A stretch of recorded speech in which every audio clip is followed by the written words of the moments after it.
Okay, I'd like to call the Chino City Council, the successor agency to the redevelopment agency, Chino Planning Commission, to order for the Sphere of Influence Joint Workshop. Today is Wednesday, January 27th, and I'd like to make a few announcements.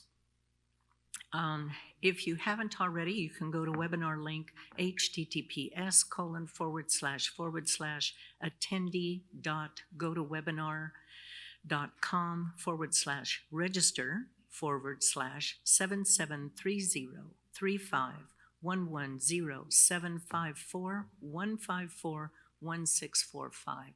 You'll find this agenda on our website as well. Now, in light of Executive Order N29-20, the city is providing multiple alternatives for members of the public to observe and/or provide public comment during the Sphere of Influence workshop. You can attend the meeting in person with social distancing in place while following other recommended state and county guidelines. You can submit an email to cityclerk@cityofchino.org before or during the meeting and prior to the close of the public comment on the item listed on the agenda. You can also join virtually by registering through GoToWebinar and then the address that I mentioned before. You will be connected using your computer and device, microphone, and speakers. You can listen only, call 1-877-568-4108 and enter the attendee number 595-177-221 hashtag. Select the hashtag again, and then you will be admitted. So good morning and welcome to the Sphere of Influence workshop and joint meeting of the City Council and Planning Commission. Again, pursuant to Executive Order N29-20, this workshop is being conducted in the community room of the Chino Police Department and via teleconference. If members of the public would like to comment during the meeting, you may send an email to cityclerk@cityofchino.org prior to the close of public comment, or click on the raise your hand icon if you have joined through GoToWebinar. Verbal comments may also be made in person by completing the request to speak form and handing it to the city clerk, who is sitting to my right. I'd also like to issue a reminder to everyone to mute your microphone when you're not speaking to reduce feedback. And lastly, please note that this workshop is intended for the public, City Council, and Planning Commissioners to gather the necessary economic and financial information from staff and expert consultants to ultimately make a formal policy decision regarding the sphere of influence at a future meeting. There will be no formal policy adopted at today's meeting. Rather, this meeting will afford us the opportunity to better understand the implications and feasibility of different policy options that may be considered in the future. Next, I would like our city clerk to please call the roll call.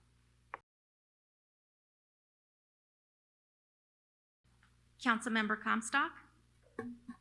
Here. Councilmember Flores? Here. Councilmember Hargrove?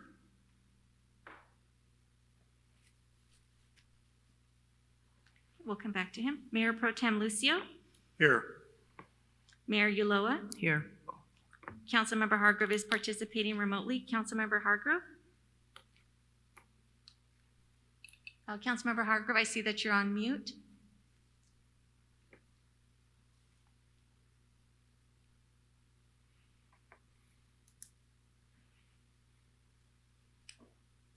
Councilmember Hargrove, can you please unmute your microphone?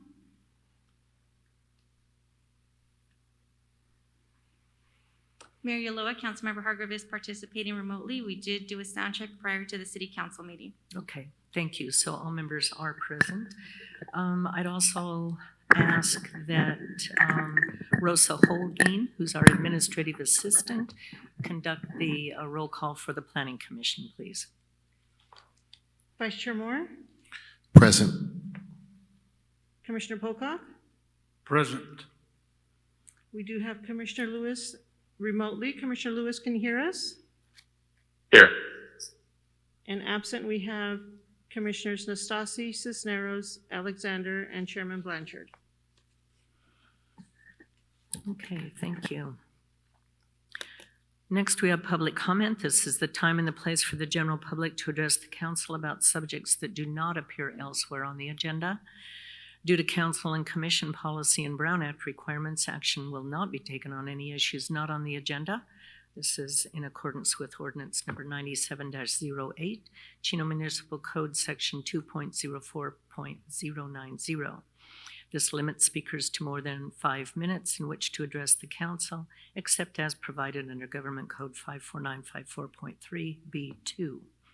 So I'd like to ask if there are any members of the public who would like to address the council on any items not on the agenda. Angela, is there anyone remotely wishing to address the council? No, Mayor, there is no one wishing to address the council at this time. Okay, then we'll move on to new business, the sphere of influence, economic analysis, and related information.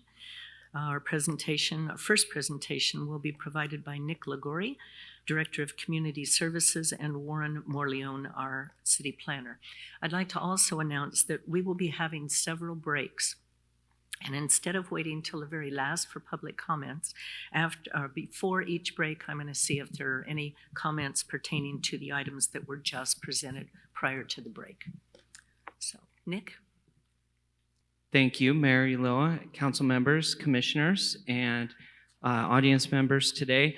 The goal of today's meeting, as the mayor previously stated, is to have an educational session to bring the Planning Commission and the City Council members and members of our audience up to speed on the status of the city's sphere of influence economic analysis that was started about 2 years ago by city staff at the request of council.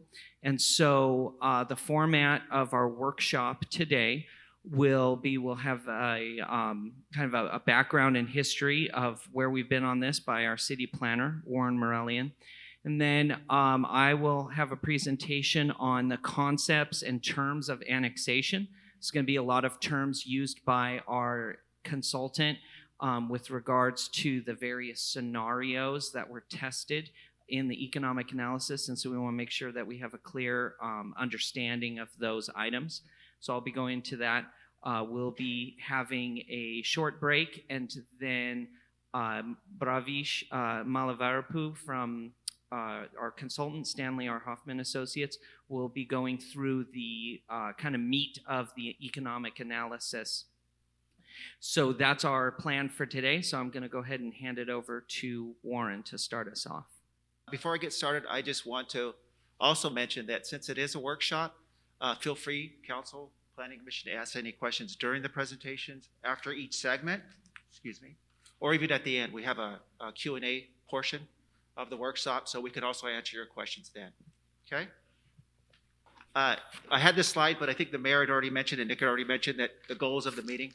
So it's to educate you both on the sphere economic analysis in terms of that portion, also the annexation process, and as well as the sphere itself. So understanding the land uses and this where what the sphere is about. As many of you know, the sphere is located in the northern portion of the city, as depicted by this slide. The sphere encompasses approximately 1,500 acres of land. It's broken down into two areas. There's two areas of the sphere. The north area is generally located west of Central Avenue, north of Philadelphia Street. And then the southern portion is located west of Pipeline. And it basically straddles Riverside Drive, okay? While the sphere is technically in the county and regulated by the county, the city has placed land use over it, land use designations over it. And the northern side, or the northern area, is generally, for the most part, RD2. And that's depicted by all of them, really light yellow.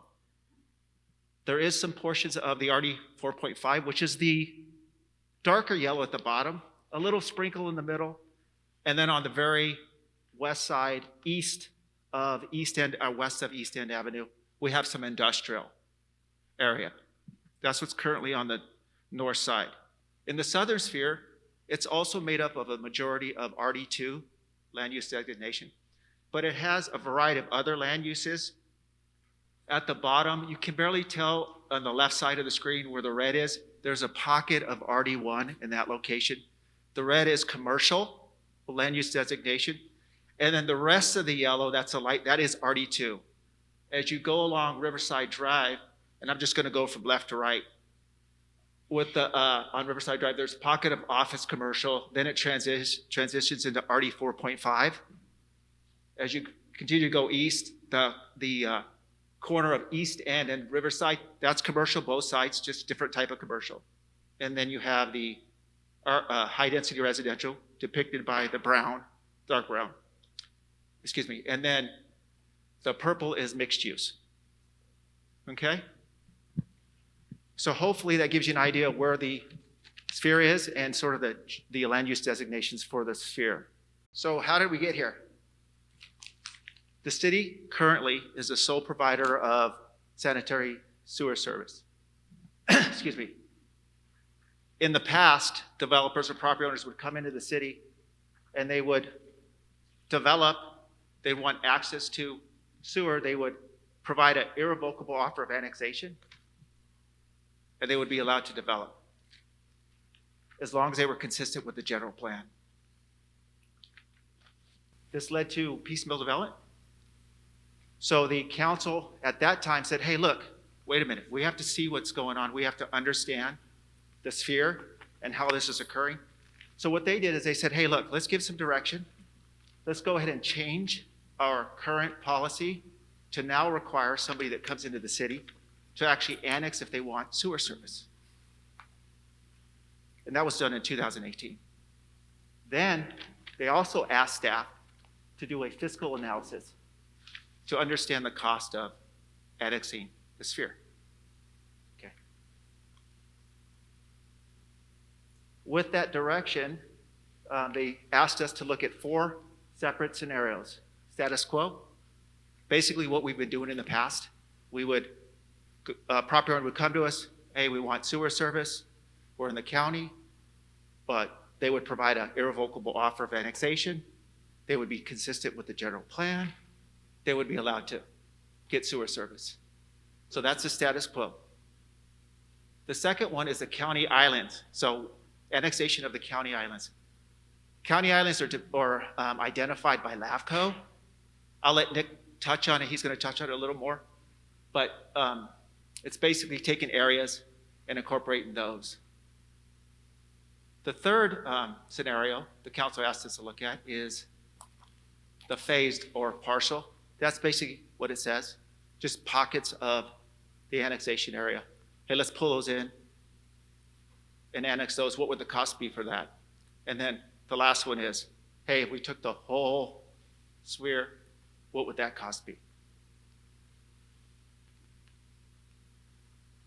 With that direction, those marching orders, in June 2018, the city obtained the services of Stanley R. Hoffman to develop the economic analysis.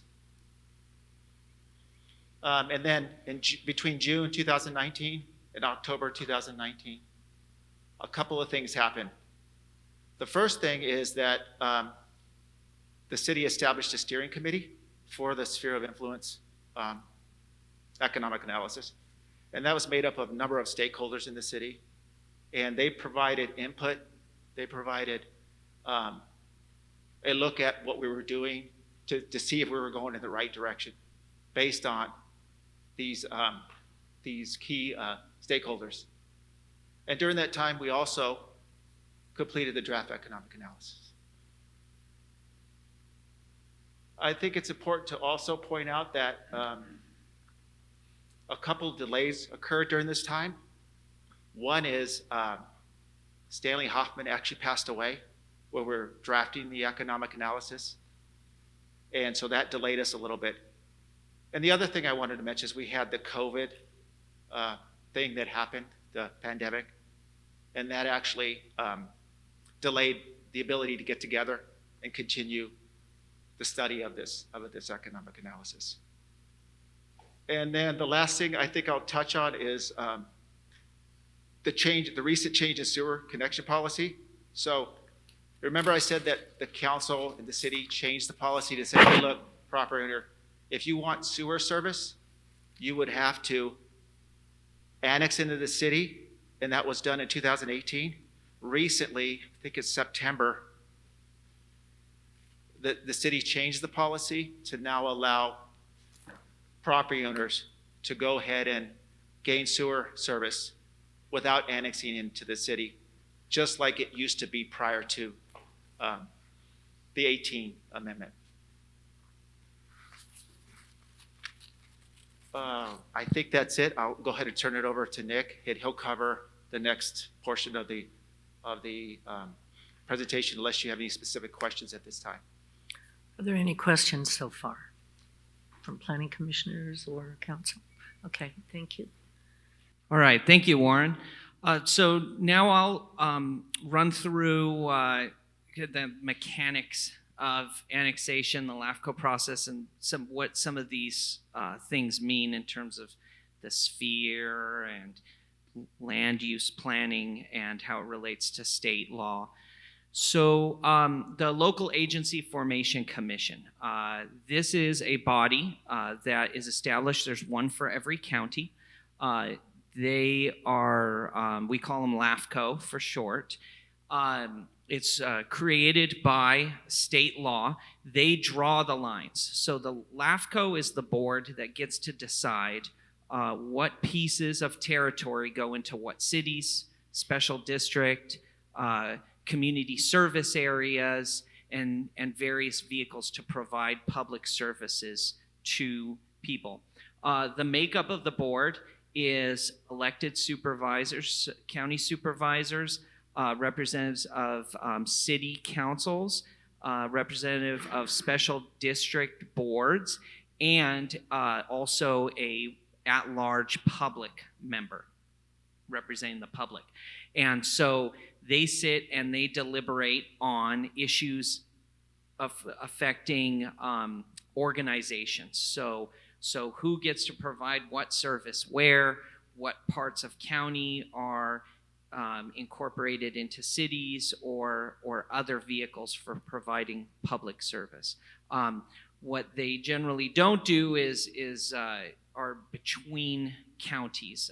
There are some, we share a border with Riverside County as well as Los Angeles County, and there are some unique situations, but that's really a very technical area that we don't necessarily need to get into at this meeting. But so anytime the city wants to annex territory, we have to go to LAFCO. We file an application with LAFCO. They have their own staff, and they analyze the application pursuant to several state laws, the bulk of which are in the California Government Code, and that regulate how annexations and changes of organization. That's a term that LAFCO likes to use, a change of organization.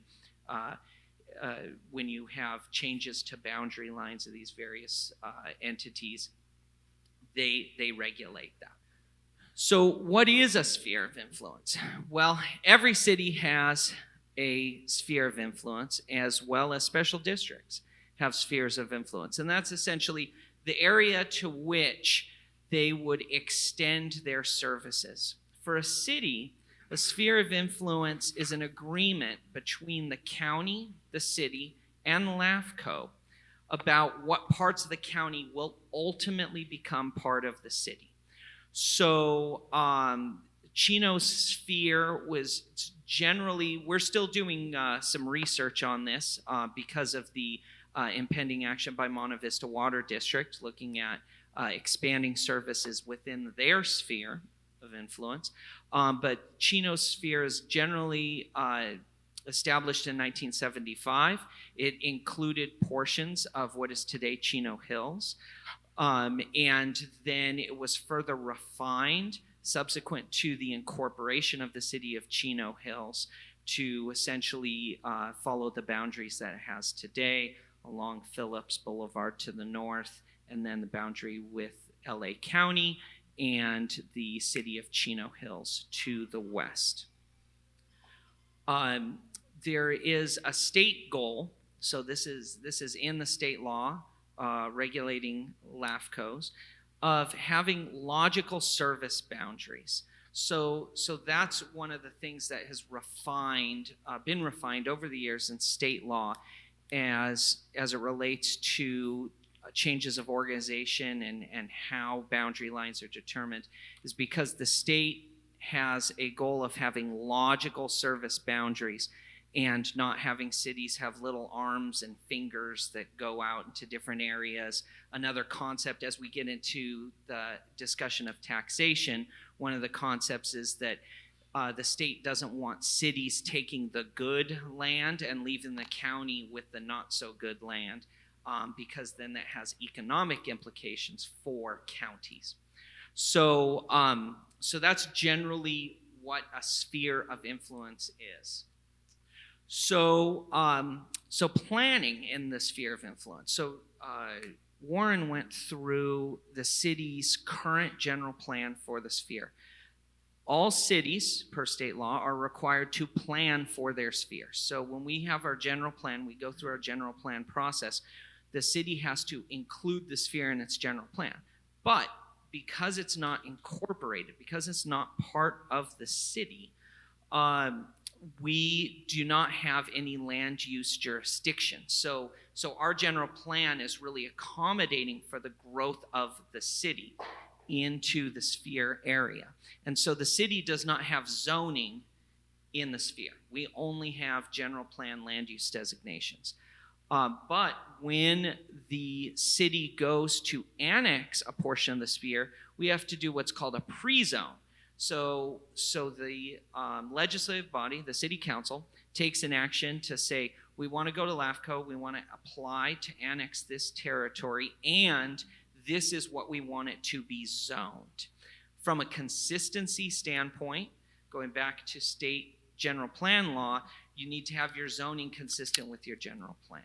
So the zoning follows the general plan. The city has a general plan. If the council wished to change the land use, they'd have to change the general plan and then pre-zone according to that through the annexation process. Once an annexation is processed through LAFCO, the zoning is locked in for 2 years. So the land use is locked for 2 years, and so that essentially allows the population in the area that's being annexed to have an understanding of what the land use is going to be for a reasonable time period in the future. Next slide, Jack. So we were talking a little bit about county islands. So an island can be a peninsula, but only with regards to land use and annexation law.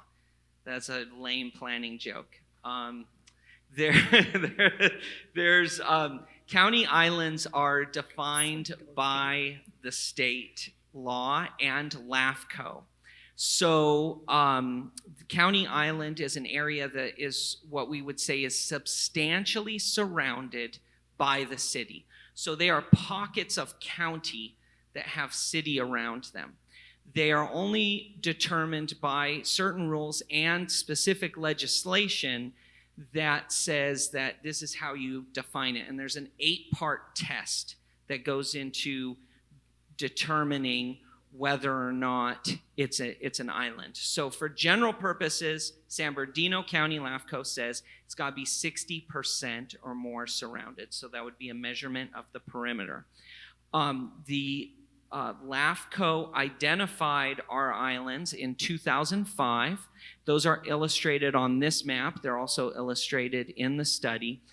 And the idea of islands is important because about 20 years ago, the state changed the annexation rules to say we want to incentivize cities to clean up their boundaries.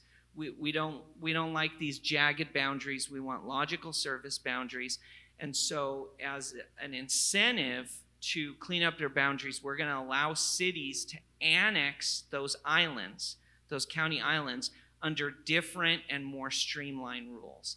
And we're going to require LAFCO to approve those annexations if this 8-part test is met.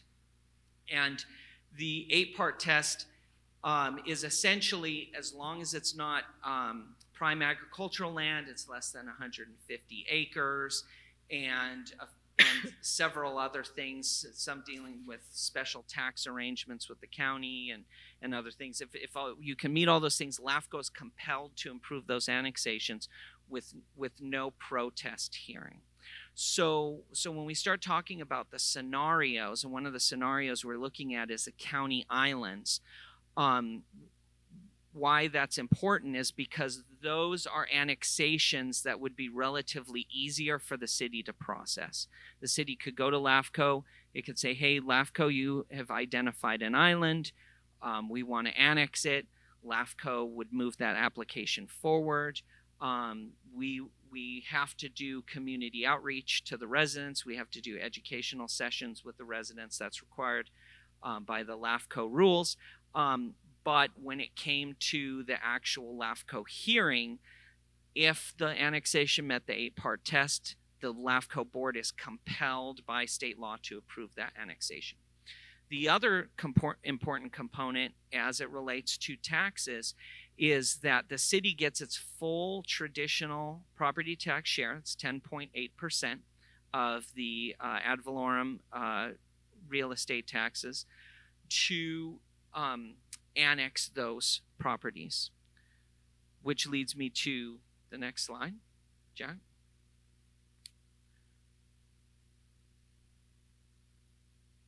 Property taxes. So taxes pay for services, and so the city gets the property taxes from territory, and then that goes to cover the costs of providing services. That's basic. San Bernardino County has what they call a share the pain policy. Now, this also goes back to provisions of state law. The state has an interest in making sure that counties are fiscally solvent because counties are an arm of the state.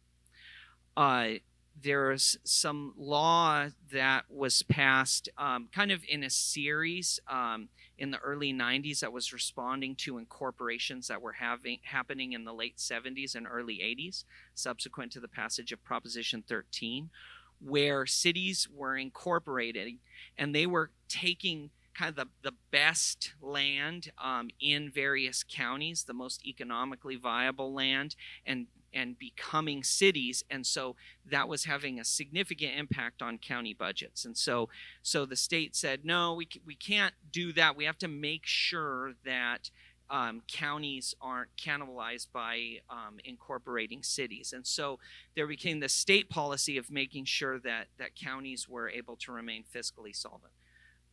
The share the pain policy is San Bernardino County's way of saying, okay, any territory that's not an island that a city annexes, they need to share the city's traditional chunk of the property tax with us, which would mean instead of the city getting the full 10.8%, we would only get 5.4%.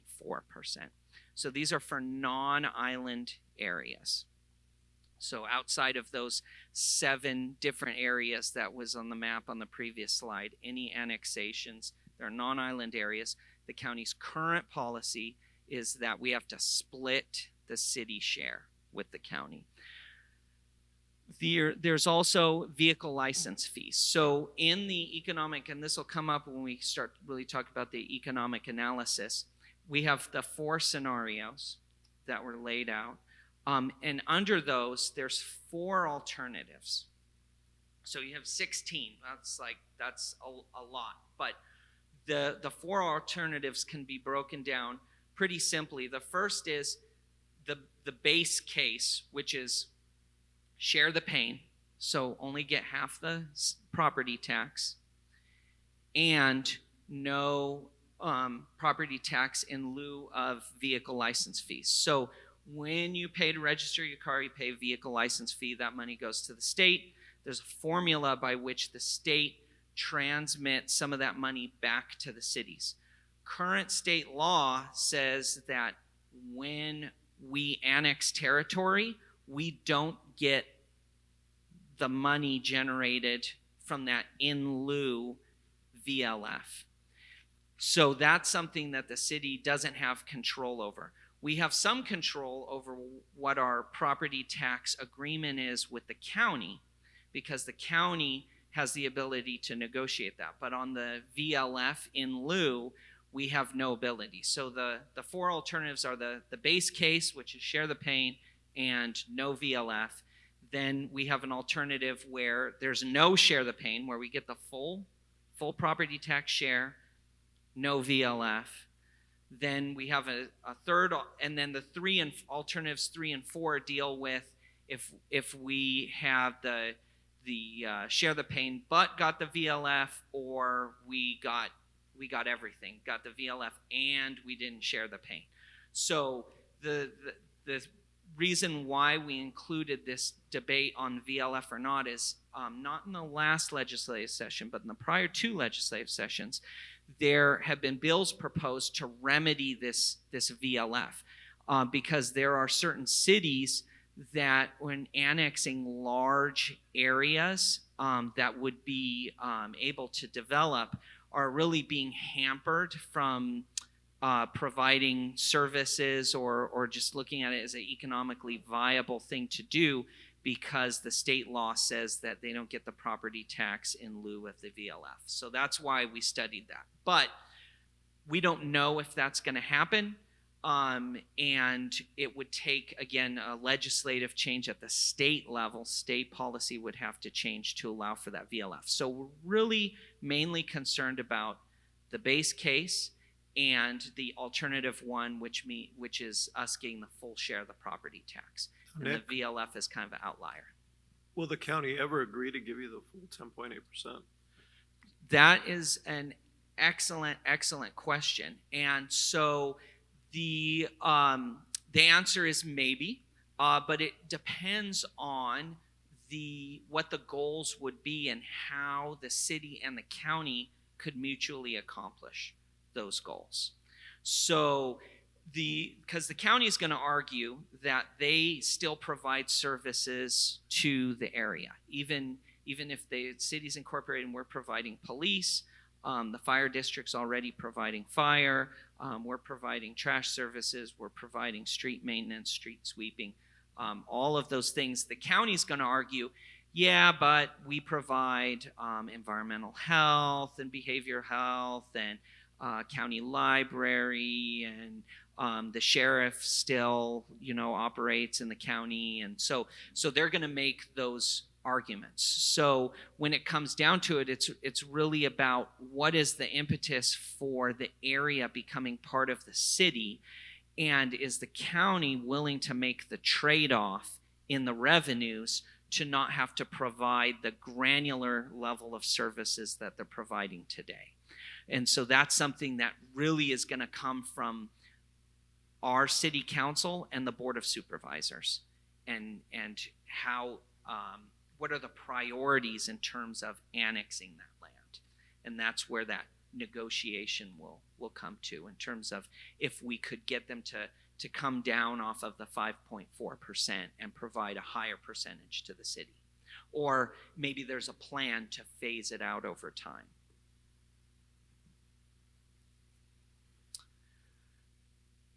Next slide, Jack. Okay, so how do annexations get decided? So this is part of kind of the LAFCO rules and procedures and what happens.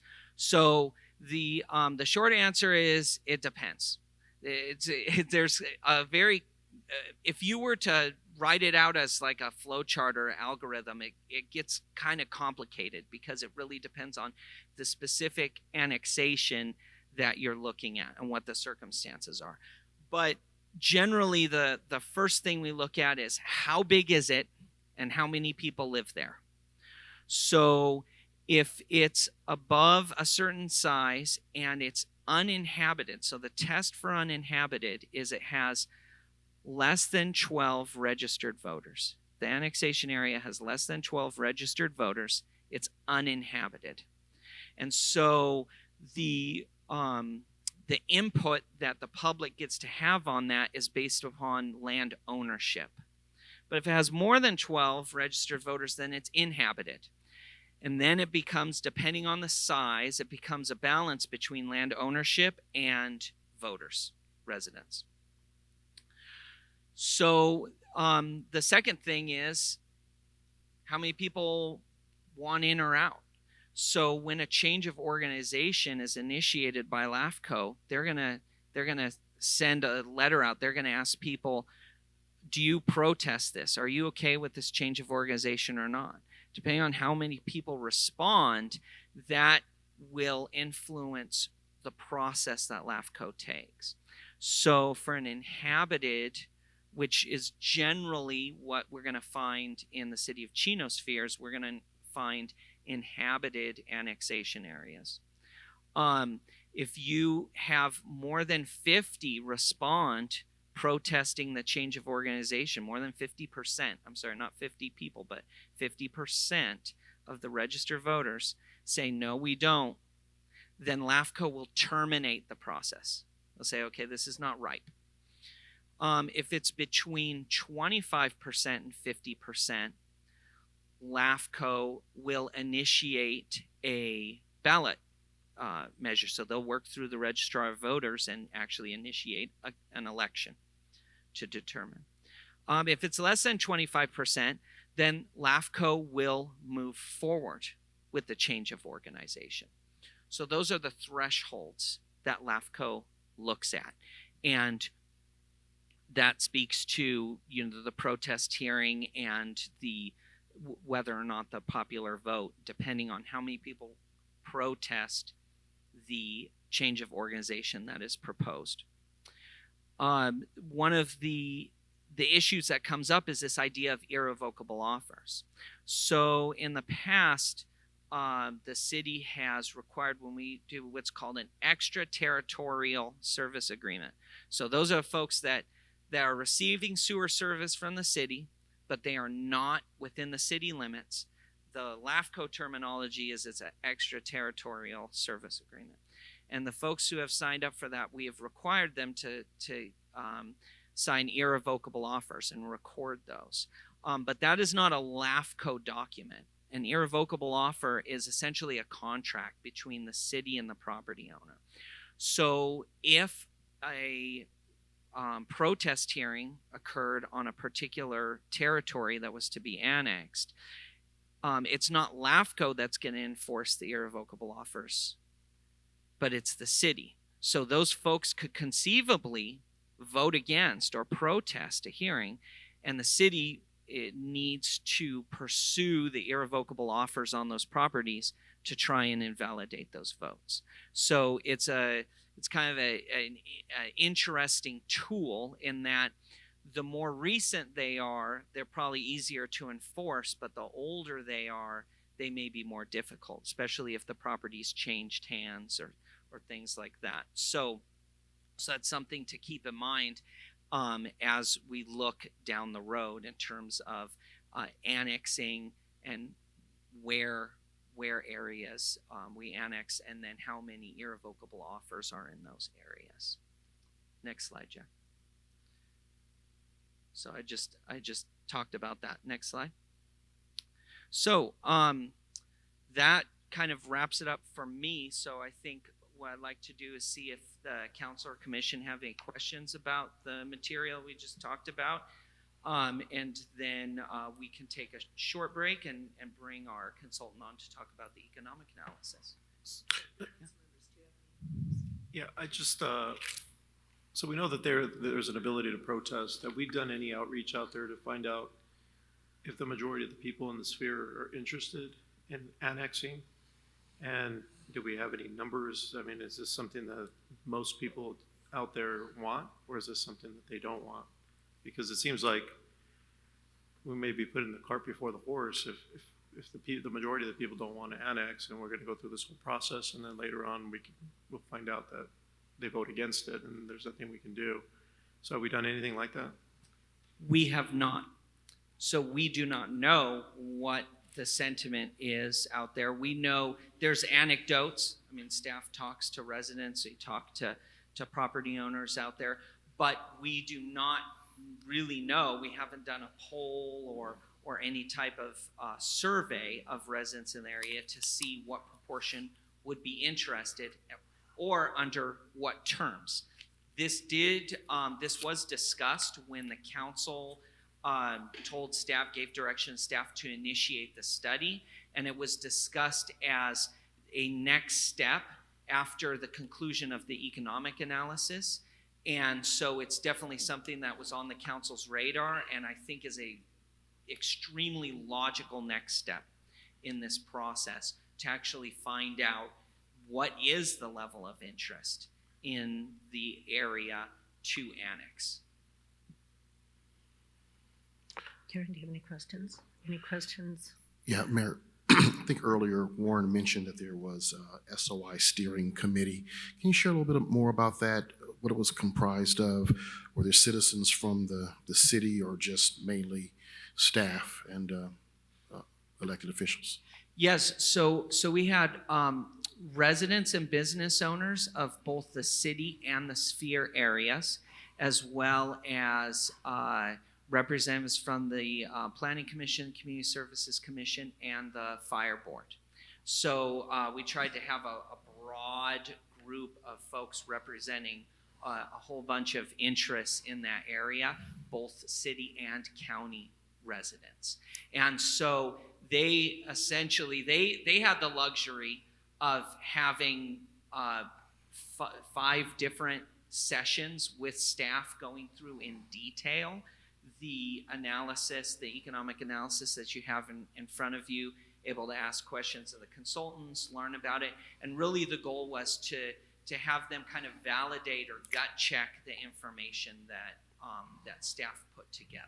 So that was the goal of the steering committee. Okay, thank you, Nick. Appreciate it.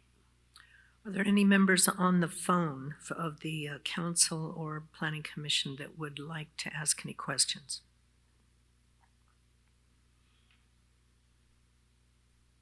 Okay, hearing none. Nick, traditionally, when area is annexed, I know you mentioned the difference between the 5.4% and the 10.8% for property tax. What's historically been the county's ability to soften and give more than 5.4%? We're looking into that right now with other cities. So we're looking at what they have been able to negotiate with other cities, because with the city of Chino, we've generally been bound by that share the pain formula, that our policy that was established by the county several decades ago. And so we're looking to see there's some more recent cases of annexations in Rancho Cucamonga, in Hesperia, and some other places, Rialto, some other places in the county, where we believe that the county has negotiated with that. So we're looking into that, and Fred's office is helping us with that. What year was it that they implemented Share the Pain? Oh, Do you remember? you know, I'm gonna have to look at that. Something tells me it was in the 80s. Okay. We have a memo from the county. Was it 85 or 88? 88. So when we annexed the Ag Preserve, was that on the 5.4%? I do not know. We'll have to look at that. Because I'd be interested to know what was the percentage of the Ag Preserve, Right. the East Side Specific Plan, and the North area. Okay. Okay, if those were all 5.4. Absolutely. And then you mentioned the VLF. How do you determine how much money is lost or could be gained if we can get the VLF? So there's a specific formula that that is determined by state law, and so that's how our consultant plugged that number in. It's not very big compared to the overall property tax, and so that's why it's kind of an outlier. It's in those other alternatives. That's why we're mainly focusing On the economic analysis, when we go into that, we're mainly focusing on the base case and alternative one, which is the 5.4% or 10.8%. The Okay. VLF is kind of on the margins. Okay. And then, do you know if the county has any outstanding debt that's being paid off in the sphere of influence? I do not know. Okay, that might be something to check also, because I Okay. think Flood Control District 1, I think it is, might have some debt from a long time ago when they did the State Street improvements. I'm just not sure. But it'd be interesting to know if the county has any actual debt in that area, because if they don't, and they're not providing any services, then I think it'd be a valid argument to go for more than the 5.4%. And I'm glad you mentioned that, because one of the other tools, and when we're talking about the taxes for services, we talk about the fiscal impact. There's multiple tools available to pay for services. There's special assessments, there's community facilities districts, and there's other vehicles which our consultant will touch on just a little bit. But we didn't want to get too detailed into that area when we're trying to kind of just give the council and the commission an overall of the big picture. Okay. Are there any questions so far from the audience? Okay. Oh, hi, Kevin. Welcome. Do you have any questions? Let's see. Thank you, Mayor. My greatest of apologies for being tardy. I had it on my calendar for 10 to 12 today, so my error, and I apologize. I'm not sure if this has been covered or if this is the proper time to mention this, but when the impact study was performed, did they take into consideration or do a study such as, I noticed that they had the market trend, they also had the general plan study. Is there any thought of perhaps combining the two to lesser the impact, or perhaps to have a more positive impact, such as taking a portion of the sphere of influence and keeping it as the general plan is set, and then taking perhaps another portion of the sphere of influence and setting it up more as a market trend? So perhaps in areas of the sphere of influence where we have shopping, et cetera, such as the south and north, we've got the spectrum, et cetera, maybe we could have a little higher density, such as the RD8, the RD 4.5 to 8, and then in other areas where it's more rural, perhaps keep the RD 1 or 2. If you've already covered that, again, my apologies, but that was my question. Thank you, Nick. We haven't hit on that yet, Kevin. You're kind of ahead of us. We're taking it in sections, so hold that thought. Okay, then we will take a short break.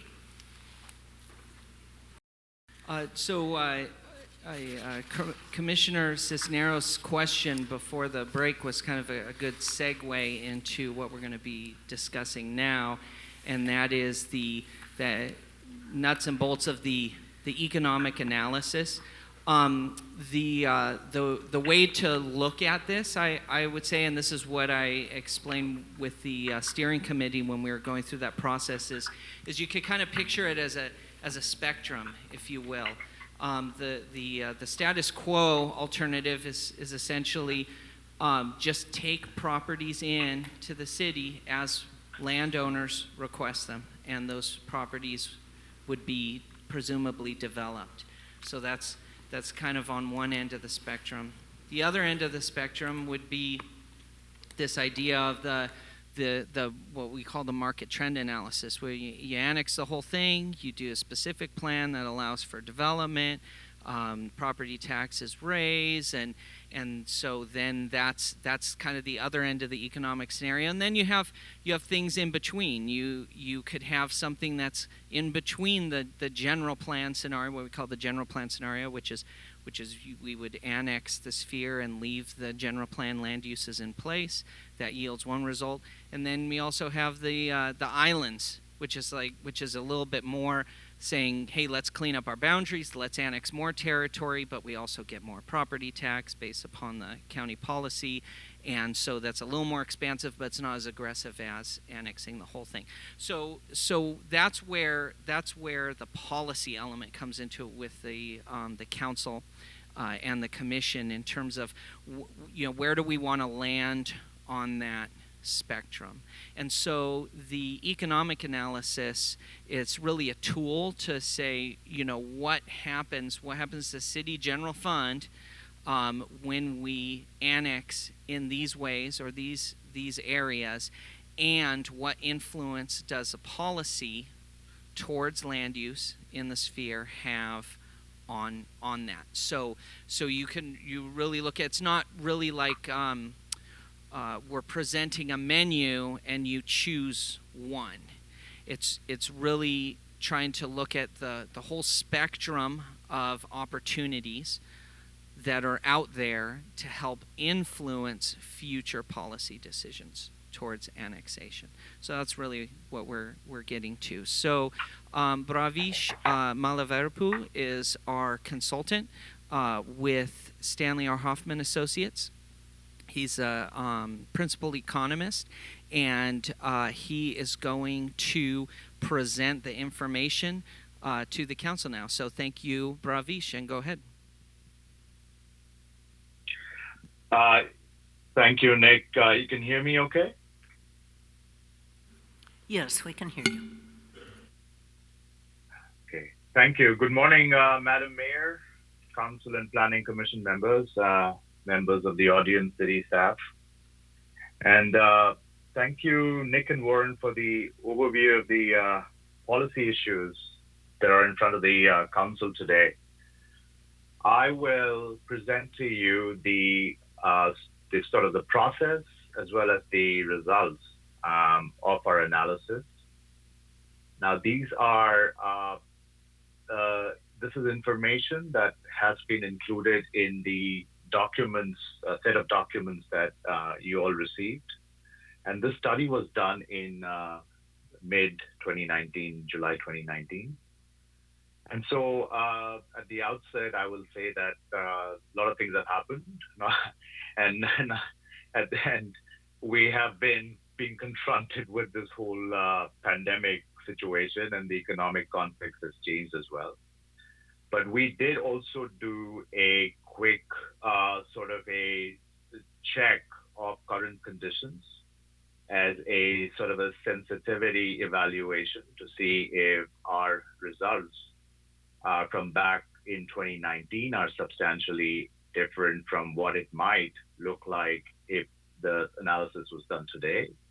And our conclusions were that the sort of fundamentally the results aren't any different. There might be slight changes here or there, but on the whole, the outcomes that I'm going to present to you today are pretty much, they fall, parallel those scenarios and outcomes. So I'll start with just the overview of the study areas here. Warren sort of presented the islands and the two north and south sphere of influence areas. And then coming to this whole 16 balls in the air situation. So we analyzed 4 development scenarios. So this is development as in growth over the projection period that we were analyzing. So our study goes from 2020 to 2040, and it is looking at what would happen to growth under these 4 different scenarios that we would then analyze the fiscal outcomes for. The first one is the growth conditions under the general plan, under the city's current general plan.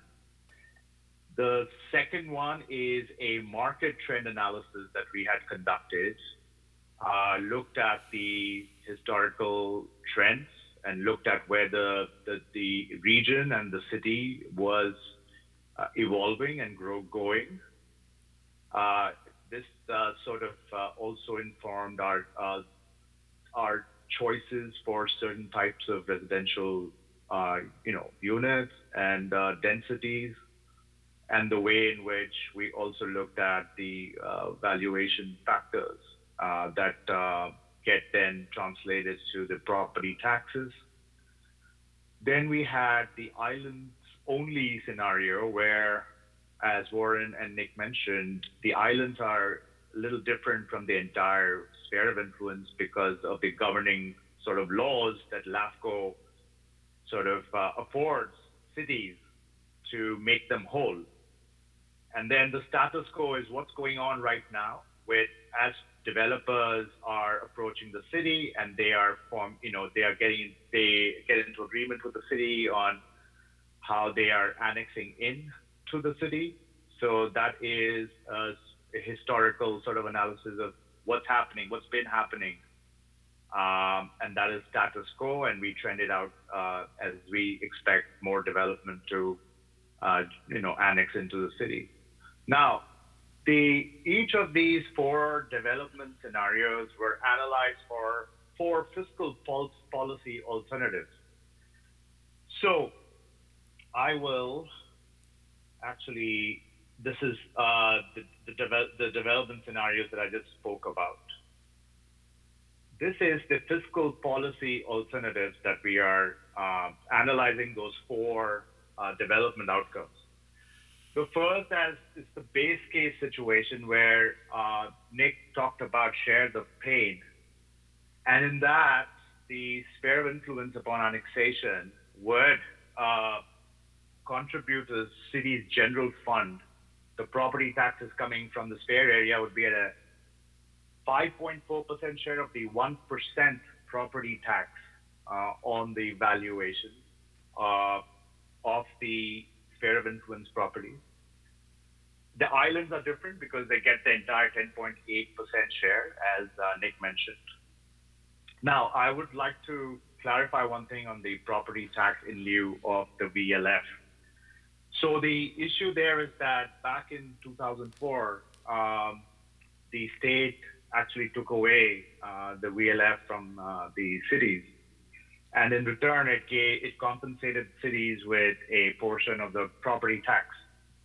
And so the annexation rules are such at present that cities do not get the entire value of the existing base of the annexation area, but they only get the increment after annexation in the valuation. So the property tax calculation, the in lieu of VLF calculation, is only based on the increment of valuation upon annexation for the projection period. So the base is not included, and that's the state level legislation that Nick mentioned is being considered as a remedy to that situation where a lot of cities are actually not annexing the spheres just because of this situation where they're not receiving the full benefit of the existing base, but only getting a certain share of the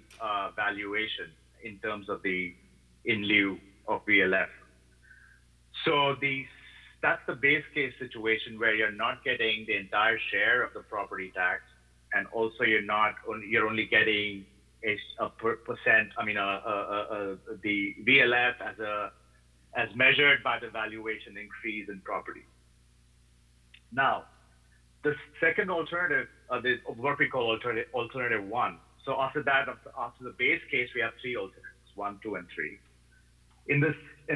Under alternative 1, we are looking at the entire share of the 10.8% of the 1% property tax coming from the SOI. And that's in negotiation with LAFCO. And this is something that the city can accomplish in negotiation with LAFCO. So it's very important to concentrate on this alternative.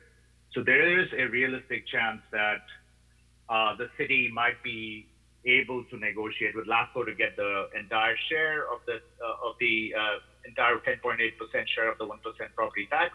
And as Nick mentioned, it would have to be in terms of taking a holistic view of the types of services the city is able to provide to the SOI, sphere of influence area, and convincing, of course, in negotiation with LAFCO to kind of let the city have the entire share of the 10%, the 1% property tax, 10.8%. So the second alternative here, where you still have the share the pain 5.4% share, the island still has the 10.8% share as they are currently afforded. But in this case, the second and alternative 2 and 3 are looking at if in a scenario where the state changes the rules and includes the base value of the valuation of the property valuation as part of their calculation to allocate the property tax in lieu of VLF. So what is in control is, again, I stress, is alternative 1 is realistic and is something critical for the city's ability going forward to sort of take this annexation on.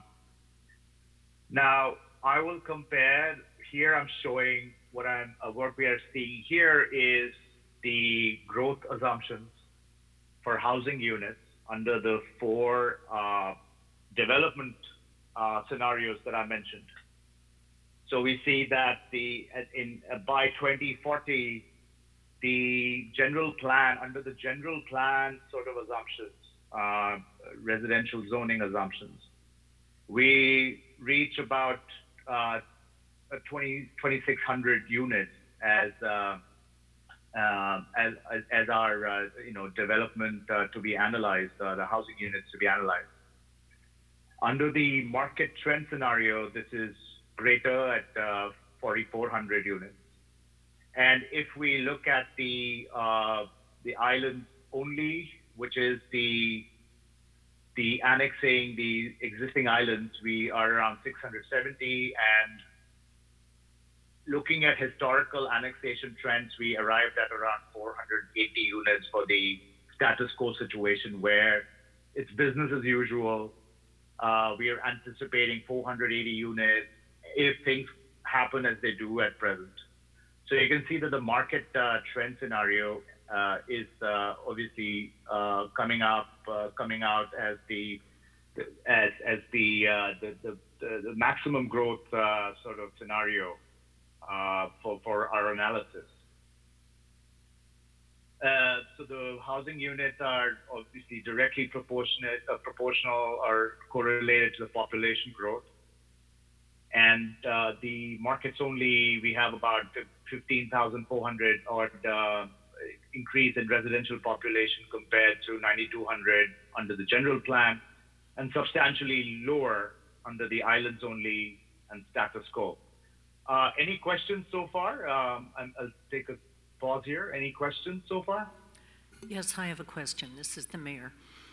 Yes. On the market Mayor. trends, who determined what kind of densities are included in that market trends? It just says based on assessment of market demand and residential product types at different density levels. Who determined those density levels? We did a detailed market analysis that is included in your packet. And we looked at existing densities in the city and the sphere of influence. And we looked at how densities were changing over time. And besides that, what we also did was to look at the potential for growth, land use capacity for growth. So that included us looking at not only vacant parcels that were, able to accommodate growth, but also underutilized parcels, where we used 3 variables. We looked at the underutilization of parcels from the property valuation basis, where if a property's value is it's less than 25% of a total parcel value, then it is, underutilizing the entire value of the development, essentially. So we looked at that. We looked at the building coverage of a parcel. So we looked at how few structures, if they were occupying a parcel, would again be underutilizing the value of the parcel. And then also, and all these were discussed with Nick and Warren as we went through this process. And also we looked at the frontage of the parcel where any parcel less than 175 feet were unlikely to sort of accommodate subdivisions. So when we took all these factors in totality, we came up with some assumptions regarding the densities and the potential for growth in the SOI areas.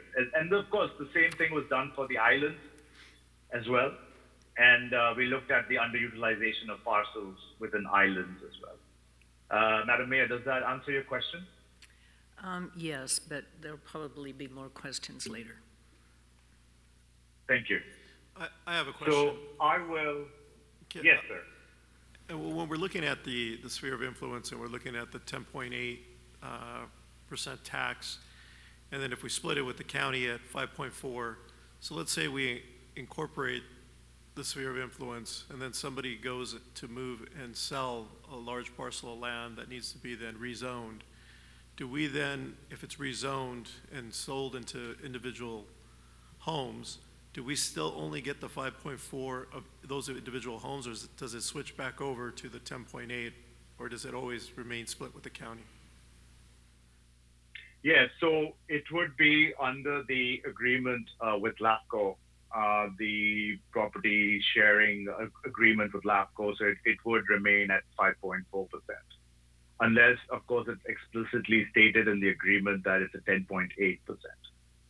So that's how it is. That's how it is done. Yes. Mayor, may I ask a question? Does that answer your question? Yes. Go ahead. Thank you, Kevin Cisneros, Planning Commissioner. You mentioned the possibility of obtaining the 10.8. Have other cities in our area been able to accomplish that? They're studying that. I'm in touch with some colleagues over this issue. Recently, Rancho Cucamonga did annex its Northeast Fair area. Actually, we worked on that project. We helped with the fiscal analysis for that project as well. And we're looking into this issue where what happened in terms of their agreement. So we will get back to you shortly about that. Kevin entered the meeting a little bit late, so doesn't have the advantage of hearing the prior presentation. Any other questions? Okay, please continue. Thank you. So I was at this population growth, which is directly correlated with the growth of housing units. And then we also looked at the existing densities for non-residential uses in this sphere of influence area, and we looked at how any changes might inform. Actually, the county and the city's general plan is pretty much in sort of sync with what we're seeing on the ground as well in terms of densities.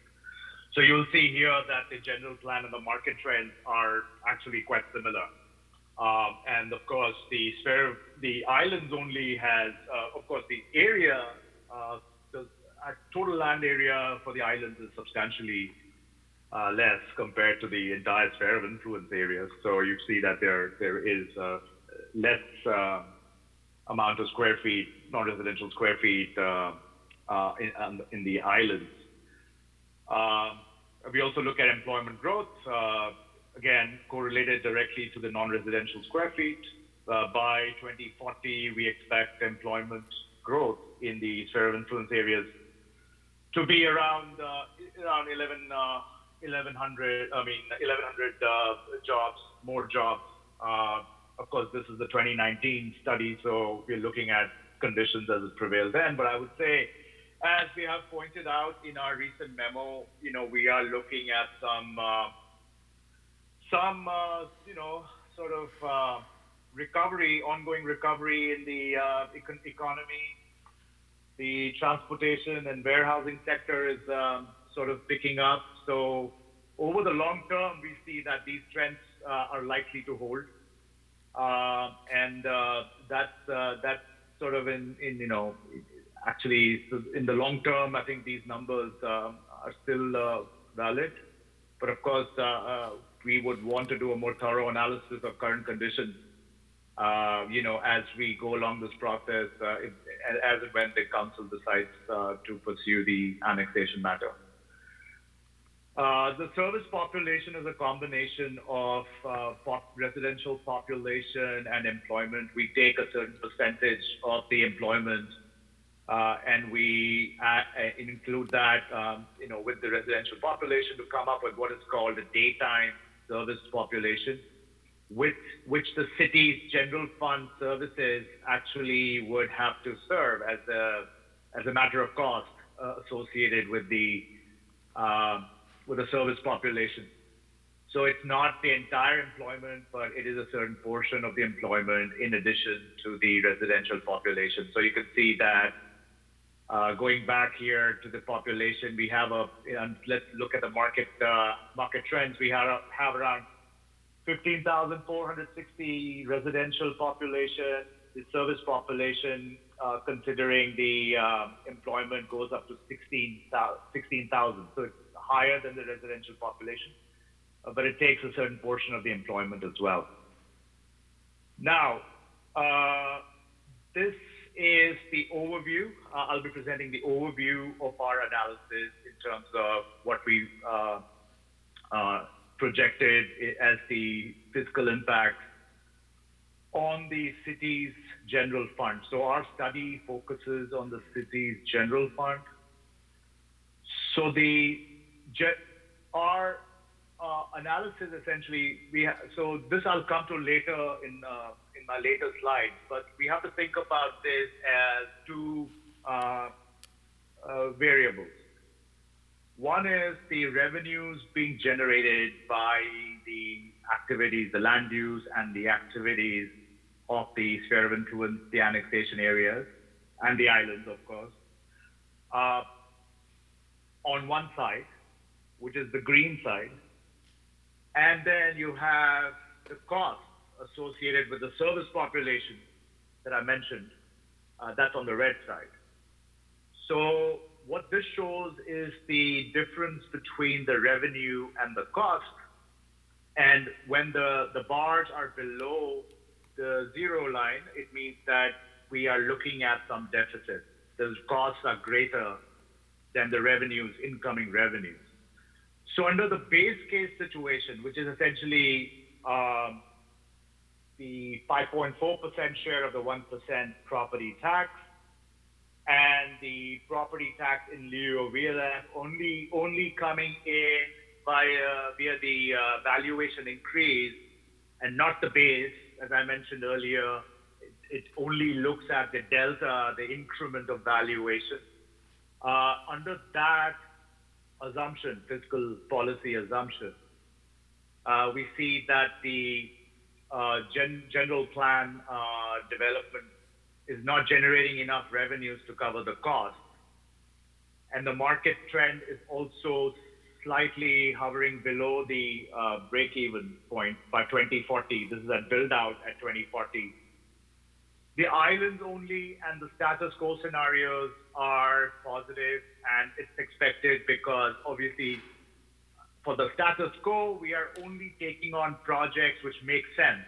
So they are fiscally viable even at entry. So they actually do not stress the city's general fund. The city's development process and review sort of bring on projects that are contributing to the general fund. Now, this scenario, this picture changes when you go to alternative one, where you are now, the SOI areas are actually contributing the entire 10.8% share of the 1% property tax to the general fund. So under this situation, we do see that the market trend scenario is actually quite positive. And that has a lot to do with the increase of the property tax valuations in because of the development, growth in development in the sphere of influence area under the market trend. And we still see that the general plan is sub-zero, below zero. And again, the islands only and status quo remain fiscally viable, and this is at 2040 at build out. And so those are similar to what we saw in the previous case. Of course, the islands only are also always getting the 10.8% share of the 1% property tax, as opposed to previously where in that scenario we were showing only 5.4% share for the SOI area. So the islands only are getting the higher share of the property tax in any case. So in this other scenario now, we have again a lower property tax rate. I mean, a lower share of the property, 1% property tax of 5.4, but then the base value, the changes in the VLF, where the base value is being included in the as part of the calculation, the formula by which the state allocates monies to the city. And this actually doesn't have that much of an impact as compared to the alternative one, where we are talking about the SOI getting the 10.8% share. So as a policy sort of implication, the negotiating with the county for the entire 10.8% share has a lot more value than actually waiting for this base value to be included in the VLF. So as you can see, under this scenario, it's only 400,000 surplus, but under the whole entire 10.8% share, 1% property tax, you're getting into the 1.5 range, 1.5 billion range of surplus. So let me repeat that. The 10.8% share, the entire property tax share of the 1% property tax is a greater implication for the city, as opposed to waiting for the state to change its law on including the base value in the property tax in lieu of VLF calculation. Now, this is the best case scenario where we're getting everything. We're getting the higher share of the the entire 10.8% share, and we're also getting the base value included as part of our calculation for the property tax in lieu of VLF. So under that, as you can see, the market trend, all of the scenarios are positive. The market trend scenario goes past the 2 million surplus by the year 2040.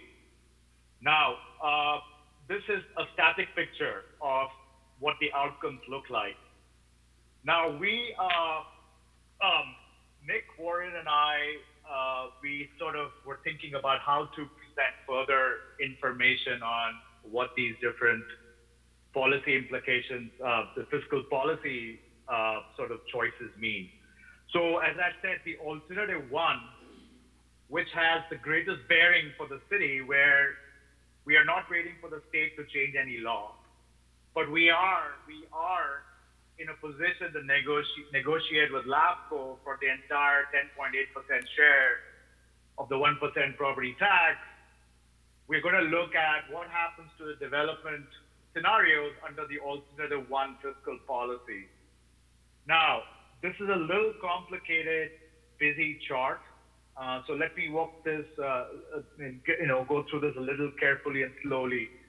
Now, okay, let me pause here 1 second. Any questions so far before I dive into this? Yes, we have a couple of questions. Karen? Okay, go ahead.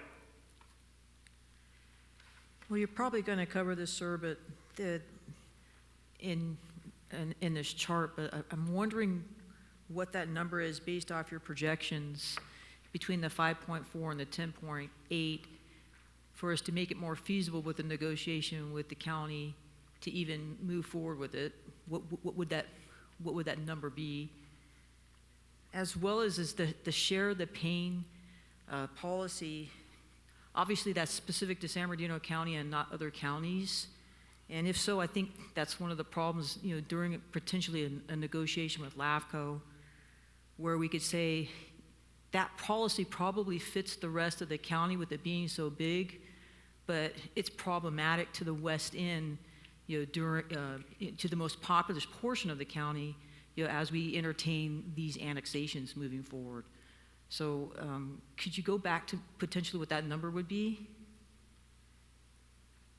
So we're looking at, if I understand your question, Mayor, I think what you're asking is what's the difference in the sort of the surplus or the Sorry, by the way, this deficit is in the Karen Comstock. I'm not the mayor. I should have introduced myself. I'm a council member. I apologize. Oh, I'm sorry. That's okay, sir. Ms. Comstock. Yes. So if you go back to this chart where we're looking at the base case, In the base case where we're not getting the 5.4% share, the entire 10.8% share, if you look at the market trend, it's just barely, it's kind of just breaking even. It's just a shade below 100,000 deficit under the 5.4% share. But if you go to the 10.8% entire share, it kind of goes up to 1.5 million or so.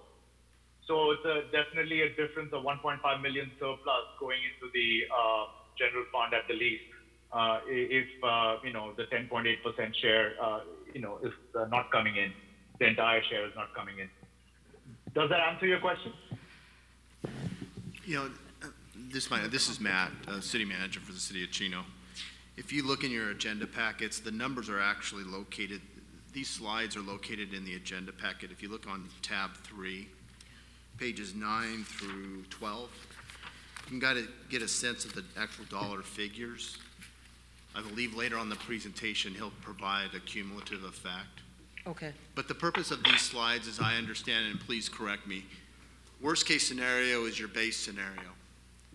So the base scenario slide, which was found on page 9, that's the worst case scenario as far as cost to the city, the net cost to the city.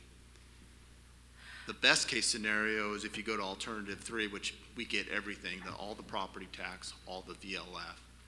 And so that's the best case scenario. So when you're trying to look at the range and the total impacts to the city, that's what these 4 slides are showing. The worst case scenario is your base scenario, and alternative 3 is your best case scenario. Yeah, I think I was just wondering, Mr. City Manager, where, if we were going to enter in a negotiation with LAFCO, maybe it'll be covered, where that number begins, like whether it be, if it's 5.4, that would be the worst case scenario. But if we came in at, 7% still sharing with the county, does that offset it? I can't understand what that number is. It will be. It'll be probably in the middle there. Okay. And Okay. I think the mayor's original question about what are other cities negotiating will be Yes. very helpful in that discussion. But I'll also say that, part of the purpose of doing this economic study is to show that in all of these scenarios, it is very difficult or challenging to even entertain this without getting the full share. And now you have the data and the backup to show that to the county. So certainly we would, if the council's direction to staff, again at a future meeting, not today, if the direction is to go ahead and negotiate something, this study will be very helpful in that negotiation, in addition to the other data that we're going to get as far as what they've negotiated with other agencies. Well, the other thing too that I would like to bring up, and this is kind of black and white. I don't know the details in the expenses that were used in these calculations, but I noticed there was a comment that it was based on our current budget, 2020 and 2021.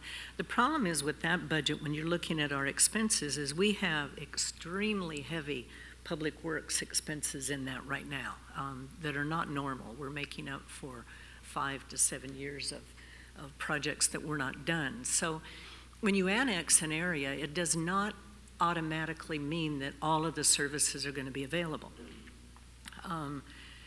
And again, I'll point to the north area that was annexed about 35 years ago. There are still streets up there that have never been improved, that are still dirt without sidewalks. So just because you annex an area does not mean that on day one, full services are going to be extended. You're not going to get in there and put in sewer lines and water lines and sidewalks and curbs and gutters and all of that. It will be phased slowly, and some of those areas may never improve. The people may want to stay just like they are, and there isn't anything wrong with that. So I'm sure this study took maybe an average of services. I'll let you talk in just a minute, Nick. But again, I want everybody to keep in mind, just because we annex an area does not mean, it'll immediately get police, it'll transition very shortly probably for trash and that sort of stuff. But full services are not going to be put into this area on day one. And so those extreme expenses are not going to be there. It'll eventually phase in again, like the ag preserve. Much of the ag preserve stayed, and in fact, some of it still is, the way it was when we annexed many, many years ago. So, you know, this, to me, this is a very good example to look at, but keep in the back of your mind that it isn't going to work like this, but when you're doing a study, you don't know how things are, how things are going to work. So, you know, we need to take a little bit of this with a grain of salt, so to speak. Nick? Yes, Mayor, can I ask a quick question, Mayor? Historically, the people who live in these areas, do they expect full services on day one? Is that what I don't believe so. Okay. And I'll speak to my direct experience as an area that annexed.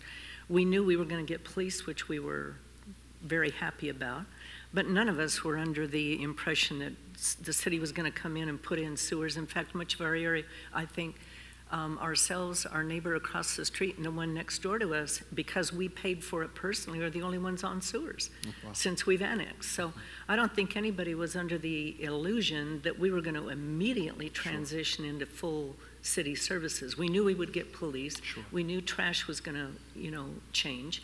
But other than that, a lot of people are happy living the way they are. And I believe that most of the people in the annexed area would love to have our police services because there's crime up there. Yep. There's crime and nonsense. Now, some of them will never want to annex because they're operating illegally, you know, whether it be a trucking operation or whatever, and, you know, we'll have to deal with that sort of stuff. But Thank you, Mayor. Yeah, I think your comments are perfect, Mayor. I was just wondering if, you know, where that, you know, for lack of better terms, that figure is for us during the negotiation. Yeah. You know, it just opens the opportunity for us in the future to provide those, you know, over a period of time. Right, Mhm. right. So if I could clarify, the service costs that we're looking at are on an operations and maintenance basis. So the numbers that we're looking at here do not include capital expenditures. So it's just to literally clear the streets, fill the potholes, that kind of stuff. It doesn't include capital improvements to the area. We did an analysis, and that's kind of later in Bravish's presentation, where he'll lay out just kind of a back of the envelope calculation on analysis of what capital improvements may be required in the area, but these costs do not include capital improvements. So they are just operations and maintenance, and the basis is providing a service level that is the same as what the citizens of Chino are receiving now. So basically, if we want to maintain the same service level in the sphere as what the rest of the city is experiencing now, that is what these costs yield from an equity standpoint, because that's one of the figures that LAFCO is whenever we do an annexation, we have to do a plan for a fiscal impact analysis and plan for services. And LAFCO is saying, hey, if cities, you're going to take it on, you're going to provide the level of service that you provide to the rest of the city. So that's what these costs are based on, is they're based on the operations and maintenance. And it's not based upon the current budget, but it's actually based upon the budget year when we started the study. That's why we did that little memo at the beginning to do an analysis to see if today's dollars are the same as when we started the study, and yes, it's basically the same. So that's what we're looking at, and I wholeheartedly agree with your comment in terms of taking these numbers as imperfect, because that's what they are.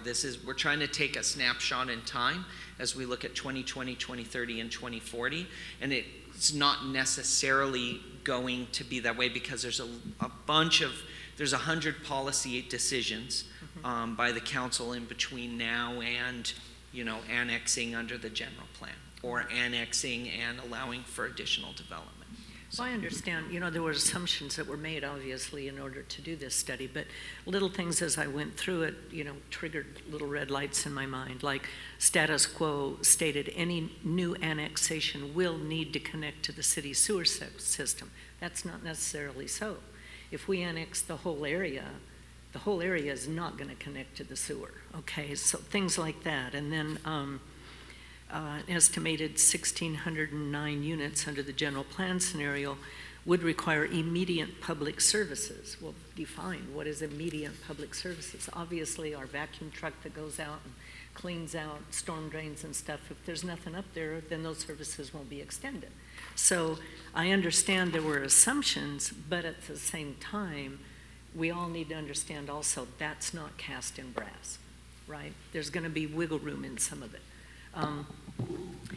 Under market trends, there was a comment, density ranges are projected to be broadened to allow for faster absorption, primarily 4.5 to RD8 zoning categories. Well, that's a council decision and a decision by the people that live in that area on what they're looking to get. So again, assumptions, but not necessarily cast in brass. So, you know, just, I want us all to keep in mind, there had to be assumptions to do the study, but that doesn't mean that's the way it's going to go in the long run. My only question I have, I know that Monte Vista is proposing to provide sewer. Is this something that they're basically coming forward saying they're going to provide sewer to everybody there in the sphere of influence? And if they are, and let's say we go ahead and annex, that would be my only thing. Are we then going to be expected to do what they're saying? Because otherwise, the community could say, well, why go with the city if we could just stay county and we're going to get the sewers anyway from Monte Vista? So what's the promise that Monte Vista is making to this area? Are they telling them that they're going to put everybody into the sewers because the water quality is going down because of these septic tanks? And if that's what they're promising people, or what they're allegedly going to provide to the people out there, is that going to be something that's going to be then imposed on the city if we do annex, that we will provide sewer for everybody? As far as, I'll work back. Well, let me first, these are just worst case scenarios. It also does not include potential revenue, meaning, you know, if the residents want a certain level of service, they may include assessments or, you know, CFDs. There's other things to help offset this. So it's not just, you know, these numbers, we can reduce them, but what the consultant is trying to, and what we've asked the consultant to do is just show us what's the worst case scenario. And we can work back to reduce that. As far as Monte Vista, they have a service district area which covers a large portion of that, and so they would be committing to provide sewer service for that whole area that's within their district, and that's to be determined. But I would say, you know, and they have to go through the LAFCO process, and certainly I think we will be participating in that. See, our area right now, our area where I live, our water service is Monte Vista. Monte Vista goes down to Francis. And so we're on Monte Vista water, but we're on Chino's, our house, Chino's sewer. So there's a combination in there, and that'll be the same up there. Yeah. And we don't know that Monte Vista at this point has a capital program planned out to start rapidly expanding their sewer service within their sphere. Their study that was done does not show a capital expansion program. So it would be similar to the city as we would annex, but then the council would have to decide to do a capital improvement program to expand sewer service to those areas.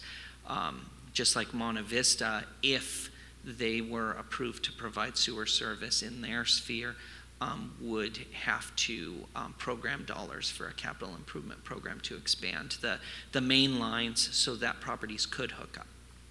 And the other thing too, just like in other parts, say down in the preserve, when a development goes in, whether it be commercial, industrial, or housing, there are assessment districts associated with that, so they pay their own way. And so this assumes, like he said, worst case scenario where nobody pays for anything, we pay for everything. Okay. Sorry. You want to tell the consultant to go ahead? Okay, Ravish, go ahead. Continue. Thanks. All right, No, great. It's good discussion. That was a good Go ahead. Okay, so yeah, thanks for Nick for the clarification on the sort of the revenues and costs. These are operations and maintenance costs that are impacting the general fund.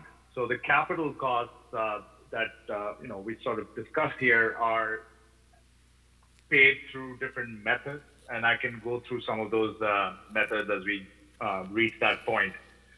So these are purely O&M costs in the general fund, and that's how that's what we're analyzing here.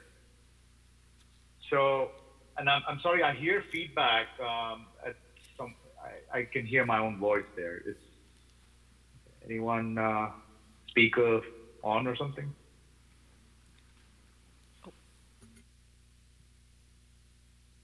Well, okay, this is better now. Okay, great. So, just to come back to the flow here, what we additionally are presenting here is a sort of a cumulative analysis of what we presented before was a static picture of 2020, 2030, 2040 for those four alternatives, fiscal policy alternatives. For the growth assumptions that we just discussed. What we're trying to do next, we're trying to look at what it means on an annual sort of basis for where the revenues and costs, how they trend over time, and how does the fiscal deficit. So in this chart, you see the red line are the costs. And the blue line, the thick blue line, are the revenues. So these are general fund revenues and general fund costs. At each point further down, where you see those green bars, are showing you whether it's a deficit or a surplus. Each of these scenarios, each of these development scenarios, the general plan, the market trend, the islands only, and the status quo, each have a different combination of the revenues, costs, and the net impact, which is either the surplus, the deficit, or the surplus. What we're seeing here, for example, in this chart, which is the general plan growth under the alternative one fiscal policy, where we're getting the entire 10.8% share of the 1% property tax, we see that the blue line, the revenue line, crosses the cost line in the year 2046. So that's where it becomes revenue neutral, basically. When we add up all the green line, the green bars at the bottom, the deficit, and then after 46, where it flips to a surplus for the general fund, by 2061, all the surplus bars, when you add them up, would total all the deficit bars before 2046. So essentially by 2061, the cumulative deficit up to 2046 would be recovered by the year 2061 for the general plan, which is the general plan under the current general plan assumptions of the city. This story is a little different for the market trend, where the revenue line actually crosses the cost line in the year 2037. And it becomes, by 2048, the annual deficit that is running up to 2037, when you add those up, would be offset by the surpluses up to 2037 to the year 2048. So that's the offsetting cumulative surplus that would take care of all the deficit up to the point 2037. Is that clear? Does that make sense? Yes, I don't see any questions. Okay, great. So we go through each of these scenarios, the general plan, the market trends, the islands only, and under the islands only, you hit the first year of annual surplus is 2034. The offsetting cumulative surplus is achieved in 2044. For the status quo, there is, as you see, the revenue and the cost lines are actually trending together. By 2031, there is a first year of surplus. There are no deficits for this case, but the first year of surplus, where there's more money coming in than the cost, is achieved in 2031. And actually, the sort of the little deficit that's happening before 2031 is covered totally by 2032. So this is the status quo scenario. Now we have summarized these results for the first, looking at the alternative one, which is our fiscal policy focus here, where we're getting the entire 10.8% share of the 1% property tax. The general plan, the first year of surplus for the general plan is under the general plan is in the year 2046. For the market trend scenario, it is 2037. Going back to those charts here, you see 2037 for the market trends is the first year of annual surplus. So that's what's being summarized here in this table. For islands only, it's 2034, and for status quo, it's 2031. The break-even year, where you have all your cumulative revenue up to the offsetting time, that is the cost being offset by the surplus revenue coming in, is achieved in the year 2061, which is way away for the general plan, but 2048 for the market trend, 2044 for islands only, and 2032 for status quo. Now, this is the important chart. So what does that mean for the city? Under the general plan, you'd have to run a deficit of 31.8 million for to break even. So that's if we consider us at 2020, that's the first year of our analysis. So over a period of 41 years, you are looking at a 31.8 million deficit financing essentially, or coming out from the general fund. For the market trends, it's 23.6 million, but only up to 2048. So that is 28 years. For the islands only, it's 3 million by 2044, which is 24 years. And for status quo, it is only $32,000 by 2032. That's in 12 years. So this is the alternative one case for all these four development scenarios. Now, we did do that same thing for the base case where you're not getting the entire 10.8% share. It's higher. It's 31.8 million for the general plan up to 2061. Here, it is 47.2 million up to 2069. Going back, I'll just show you the market trends for the alternative one. It was 23.6 million under the market trend up to 2048, so 28 years. Here it is 34 years at 41.5 million. For the islands only, it's 3 million, which doesn't change based on our analysis, and it remains the same for the status quo as well. Again, alternative two, where you're getting only 5.4% share of the 1% property tax, but you're getting a higher share of the VLF, property tax in lieu of the VLF. You're getting 33.6 over a 43-year period. You're getting 31.6 million over a 32-year period for the market trend, and so on and so forth. The islands only and status quo pretty much remain the same. Under the best case scenario, we're getting everything. We're getting the 10.8% share. We're also getting the property tax in lieu of VLF at the base value plus valuation increase. Obviously, the numbers are much better. You're getting, for market trends, you're getting 16.4 million over a 25-year period. So again, this is these numbers are essentially the deficit. If we take market trends, let me go back to market trends. This was, you can see my cursor on the screen.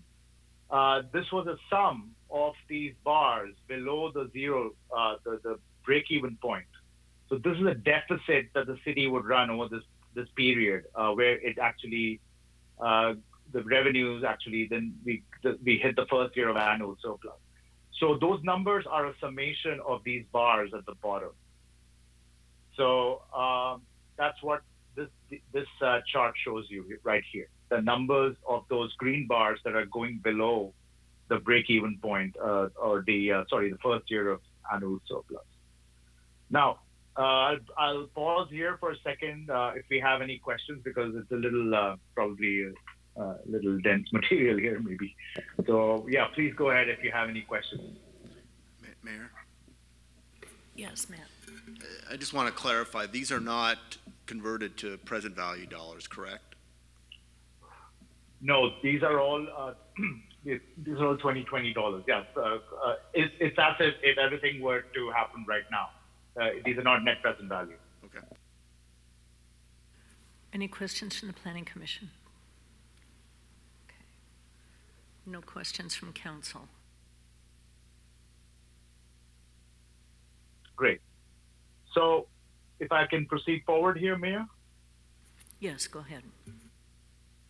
Great. So the key points are that, the general plan is obviously, well, the development assumptions under the general plan do not translate to a fiscal outcome.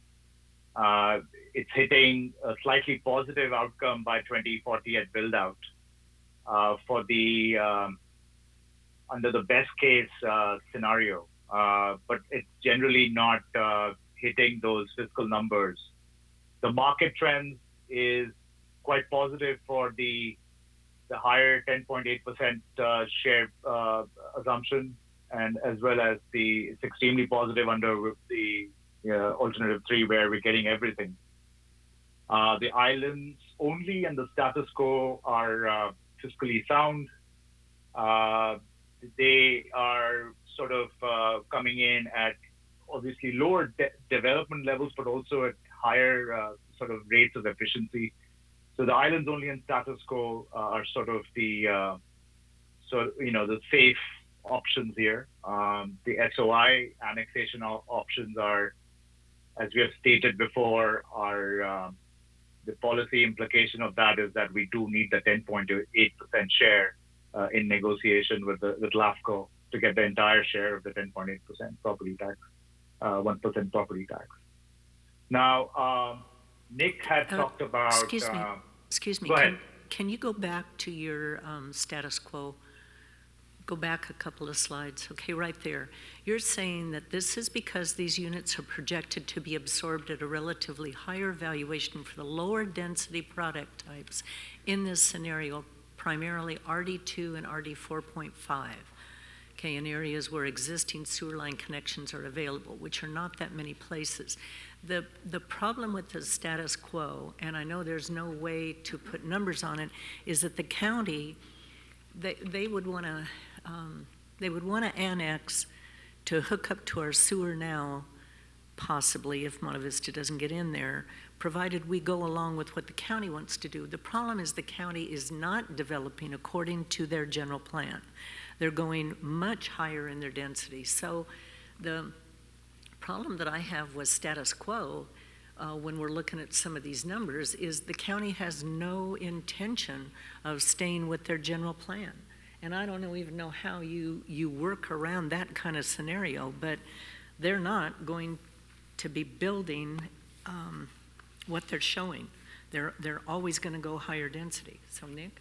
Yeah, the status quo assumption is essentially looking at projects that would come into the city on a case-by-case basis, and the city would make the decision on what the land use was. So that's where it's coming in saying that the city essentially would only annex territories where there were development projects proposed on them that were fiscally neutral or beneficial to the city. So, which may include the city increasing the density on the site. Well, exactly. And Yeah. and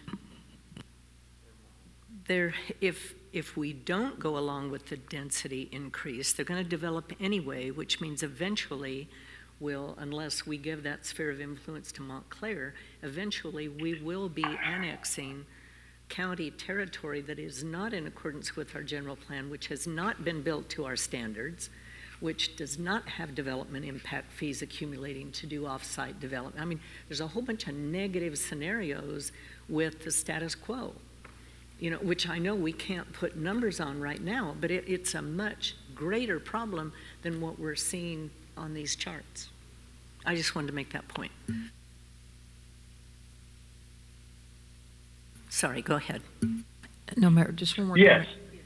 And I think to your point Yeah. with that, Mayor, is that if you drive north up there into the city of Montclair, let's say Montclair were to receive it, their infill projects are exactly what you were talking about.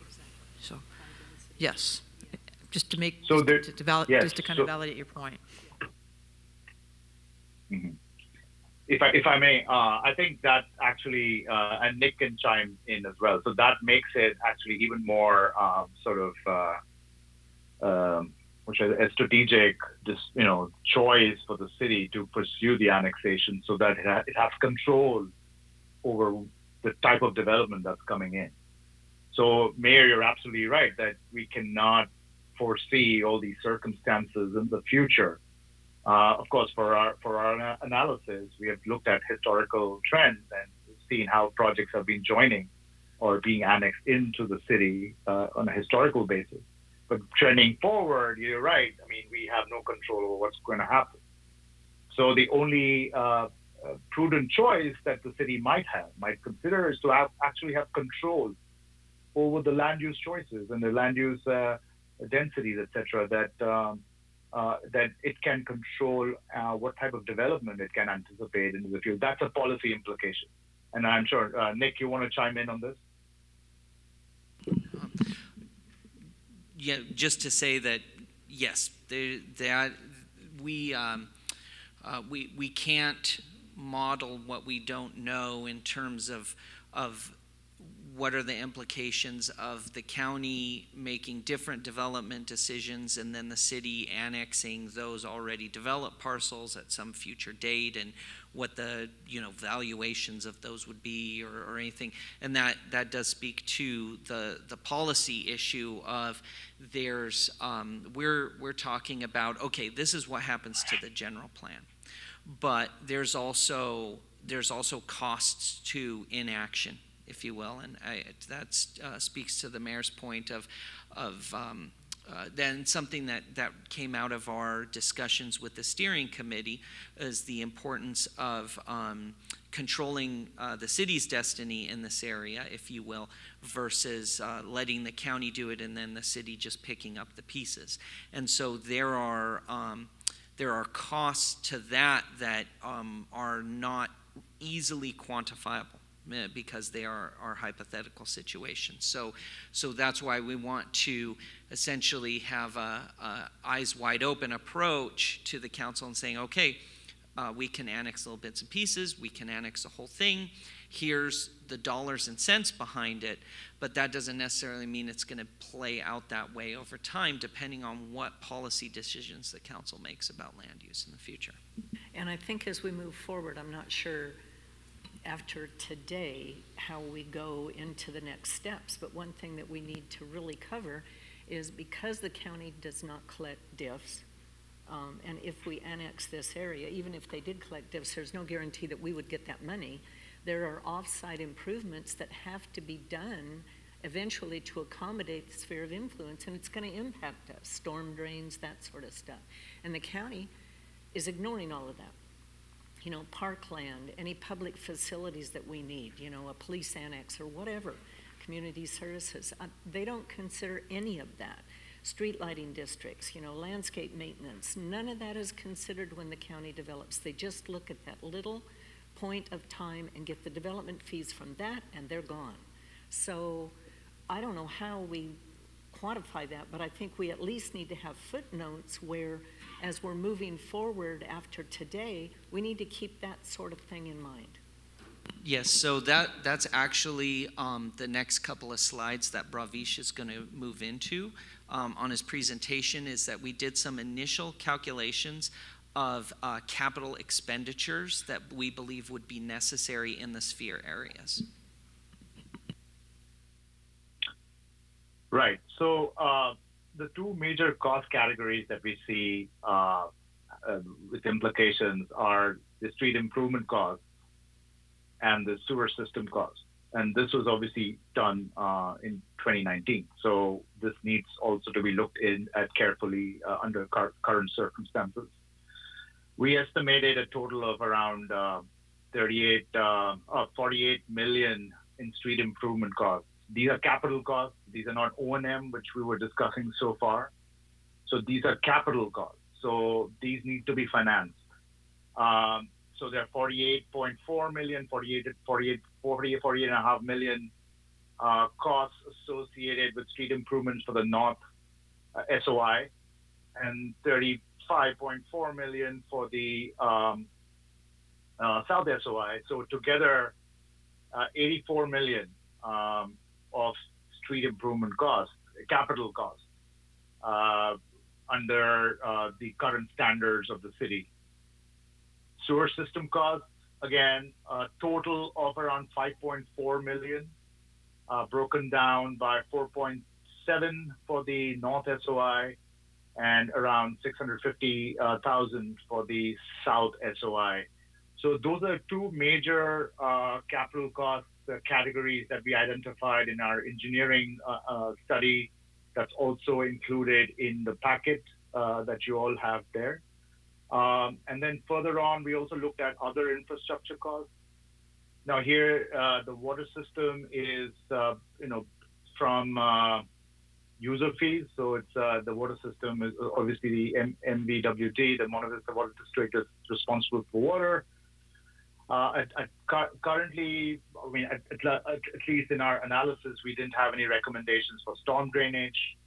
And so electrical, natural gas, and cable systems, these are usually based on, user fees. And so we did not anticipate any major costs on those fronts. But of course, these need to be looked at more carefully.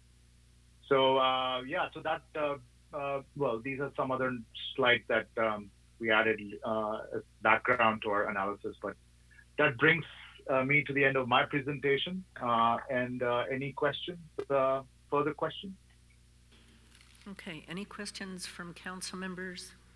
Any questions from planning commissioners? Yes, Walt. Thank you. Aren't the Walt, pull your thing down a little bit. aren't the bulk of the infrastructure cost paid by the developer when the developer comes in and improves a project?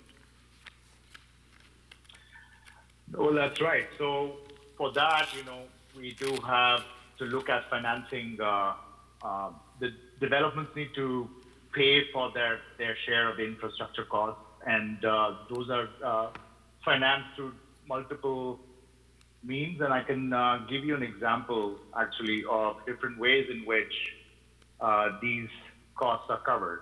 One second here. So financing techniques.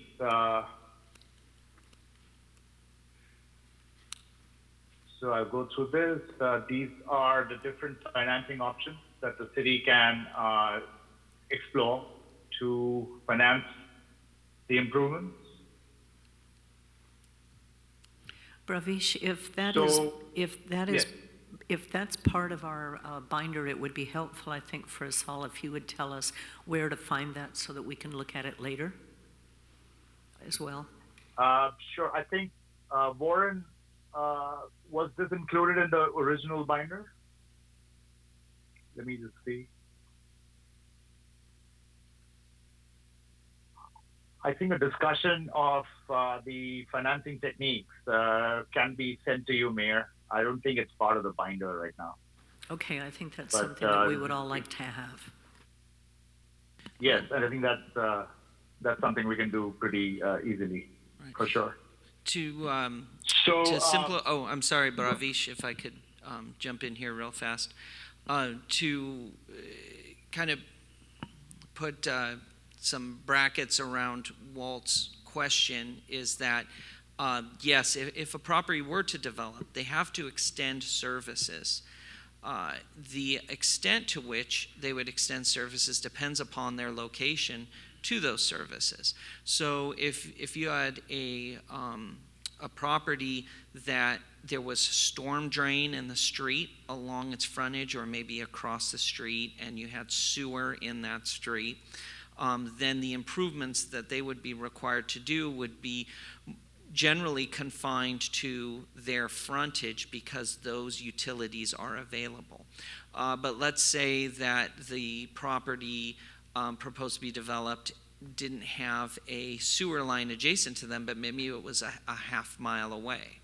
Well, in order to connect to the sewer, they would have to extend that sewer line that half mile in order to be able to access that utility. The issue that comes up when a property is not in the city is that normally when we have these general benefit utilities and these major lines, trunk lines, things like that, they are development impact fee financed facilities. Well, because the sphere is not within the city limits, it's not within our development impact fee area.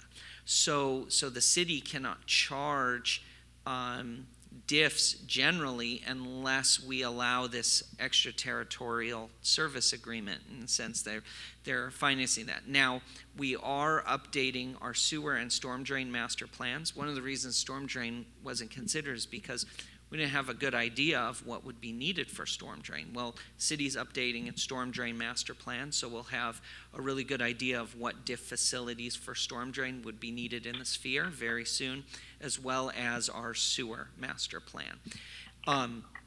This goes back to the idea of the city controlling its destiny in terms of looking ahead on annexations, because if we want facilities in those areas, we can charge diff to recover the costs of those facilities.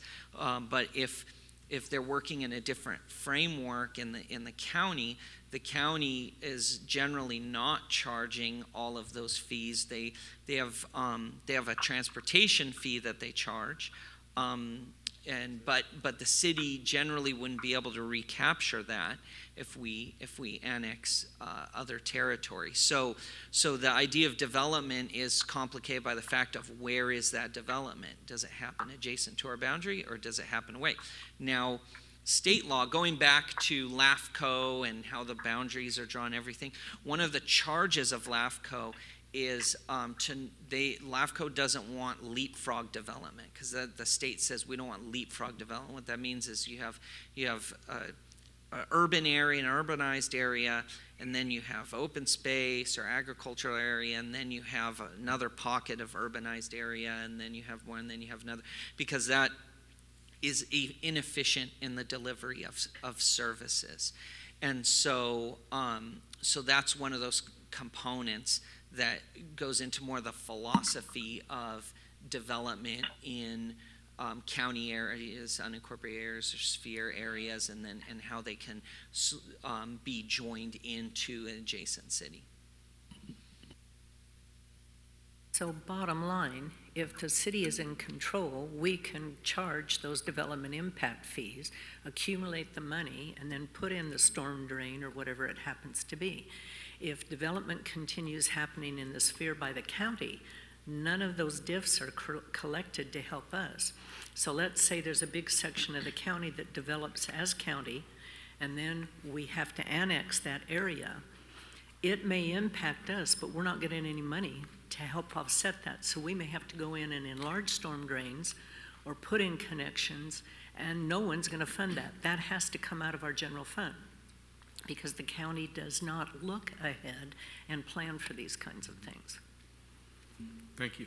Any other questions or comments from our commissioners? Yes. Mayor, I have a question for you. A couple of times you've mentioned needing to or having to annex areas after the county has already developed. What would cause that need? Well, it's our sphere of influence, and the thought is that eventually all territory will become some city's responsibility.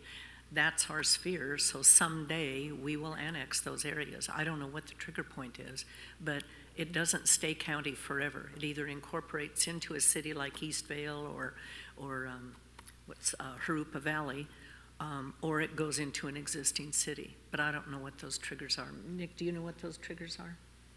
Well, so the city has the ability to initiate annexations or changes of organization. And so really there's either a property owner or group of property owners that wants to join the city, or the city likes a piece of territory and says we want it to be part of the city.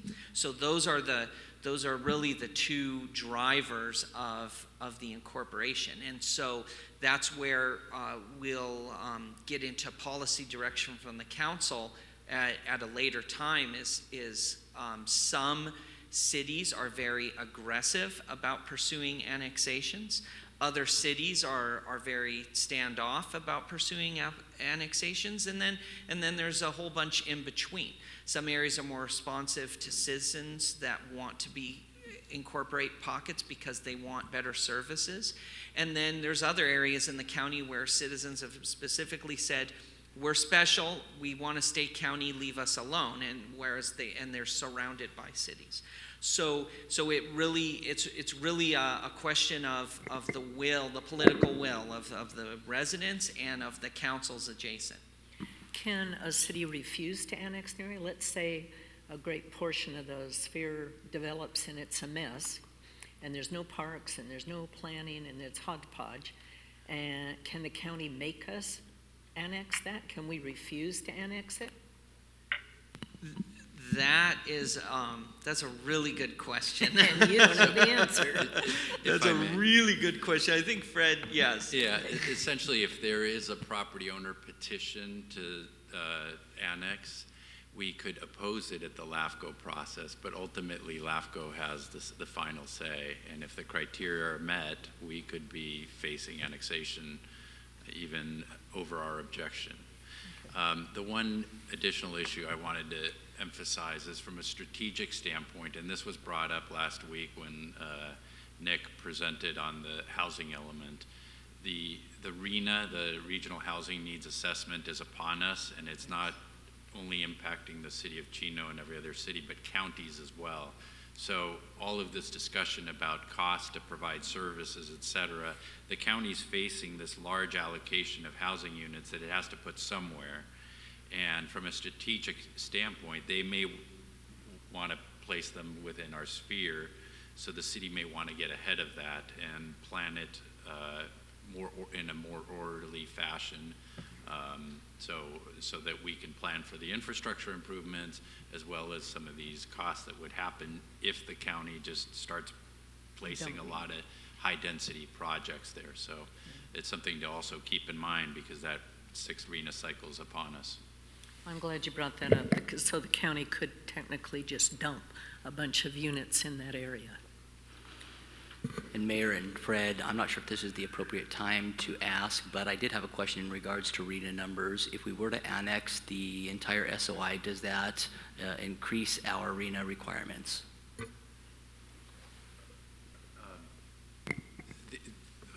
The short answer is no, not for the 6th RHNA requirement, but we do accept all of the numbers that are within the county. So to the extent the county sort of beats us to it and changes the zoning to address their RHNA obligations, when we annexed, we're sort of assuming some of those additional units. So my understanding from the presentation that they did in the last city council meeting, they said that our current RHNA numbers are based on what we currently own now, not sphere of influence. So That's if correct. anything's going to happen, it's just going to increase our numbers anyway, because the numbers that they've given us is what we own, not what we potentially can annex or potentially get from the state. It's currently what we have here as a city. That's correct. RHNA is a product of two factors, our existing need and our expected need for the cycle. So that stays, whatever the number is that, we've opposed it and appealed, but we're stuck with the 6,900 and change number. That is within our jurisdictional boundaries. But again, if the county upzones some of their areas and we happen to annex it after the fact, then we're assuming additional units. And we still have not confirmed what the county has said that they want in that area. They haven't yet. That's correct. They're in the same process. Yeah, they're in the process. Mayor, I have a comment too on that. I think the city attorney brings up a good point with the sphere as far as the housing in the arena. You know, I think we're already seeing some of that effect on the south end of town. You know, off of Monte Vista and along the 71 corridor, some of our neighboring communities. Right. And I think it's likely to project that would be possible in that sphere as well. Oh, absolutely. Are there any questions from anyone on the phone? Angela, do you have any indication? Angela, is there Yes. anyone on the phone? Mayor, we are pulling up the list of attendees who are participating via the webinar, and we will see if anyone has their hand raised. Okay. No one has their hand raised to comment at this time. Thank you. Okay. Council member, or Mayor Pro Tem Lucio has another question. I see a question mark there. Is that somebody with a question? No, Mayor Pro Tem Lucio. That is a different symbol, but it does not indicate that they have a question. Okay. Are we about to take a break, Nick? Okay. Is there any member, or are there any members of the public that are physically here that would like to ask a question? Yes. Come to the lectern, please, Larry. No, come up here so we. Oh, okay. Well, he's. Turn on the microphone. There we go. Okay. I don't have a question. I just was wondering. I'm sorry. For the record, can you state your name? I'm Larry Walker, and I live in the community, in the unincorporated community that we're talking about. I just wanted to know if there's going to be a chance for public comment later. I don't have a question. I just wanted to check on the agenda. Yeah, there will be at the Okay, very thank you. last. Okay.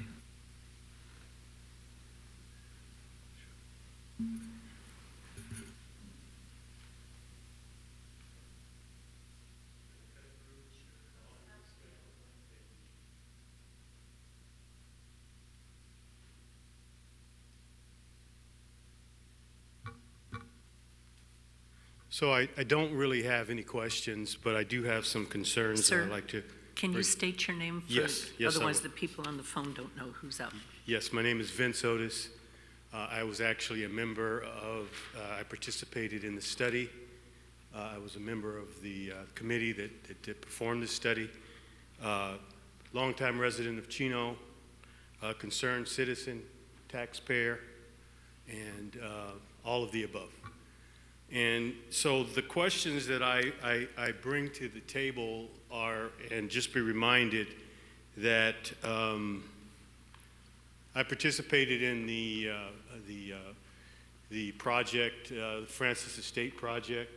I was a strong supporter of that. Vince, can I interrupt you real quick? Sure. This time is for questions about what we just were presented. Then at the end, we'll have general questions or Yeah, comments. and I'm just highlighting this, Mayor. Okay. Just to kind of give a little bit of a broad background.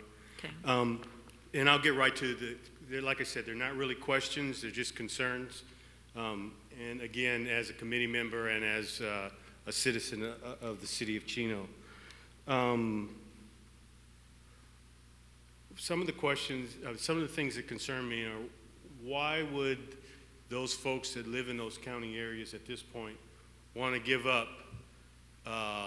where they're living, the standards that they have become accustomed to? Many of the standards that they are accustomed to, I admittedly don't think that they meet the standards that the city of Chino have. That is sewers, street lights, and all of the above that the county is responsible for. So that concerns me. That's a big concern. I would like to see those areas improved and brought up to today's standards and the standards of which we have here in the city of Chino. It would create some significant tax burdens on some of these residents, as indeed it would create some significant burdens upon the city. As shown in the study there, the payout would be quite long-term for the city to take on the responsibilities of this. And Mayor, the reason why I brought up the project on that is we have vendors and builders out there that are willing to take up some of the costs involved in upgrading a lot of this infrastructure, include those in their performance costs and their building costs. And that's a consideration that everyone here needs to think about. We talked about the future, questions about the future and the fiscal financial responsibility for cities. We don't know where we're going to be at in the next few years. And for the city to undertake some of the costs to annex these areas would be quite significant. So we really need to consider that. Then we have the outside entities that can come in. And Mayor mentioned Montclair, was it, Mayor? Yes. Monte Vista Water. And Monte Vista Water. And more so in Montclair, in that if you've looked at some of the high-density housing and stuff that they put in the last year, I live adjacent to some of these islands, and they could indeed come in and potentially take those areas over and do the same thing. So it concerns me greatly that some of the things that could take place with the annexation, the proposed annexation or not, could affect me as a citizen personally. So I'm very concerned at the approach on this. And again, I go back to the project that was prior to, that seemed like a reasonable project, of which we had control. All of the planning department and everybody had their input. They adjusted, they made the plans to meet what I thought as a citizen and as a taxpayer, the needs for this community to be developed in a rational and a really friendly manner. I think a community-friendly manner. So that's about all I have to say. I'm going to be actively involved. I thank you for the time. I know I probably said a little bit more than I needed to say, Mayor, but I am concerned about some of the stuff going forward with this and the cost that may be associated with it. Thank you for your comments. Excuse me, Mayor, this is Angela. It was pointed out to me that we do have a question from someone on the webinar. Would you like me to read that now? Yes, please. We have a question that states, what possible motivation will the people have to be annexed into the city other than the prospect of higher taxes and having their property rights curtailed by Measure M?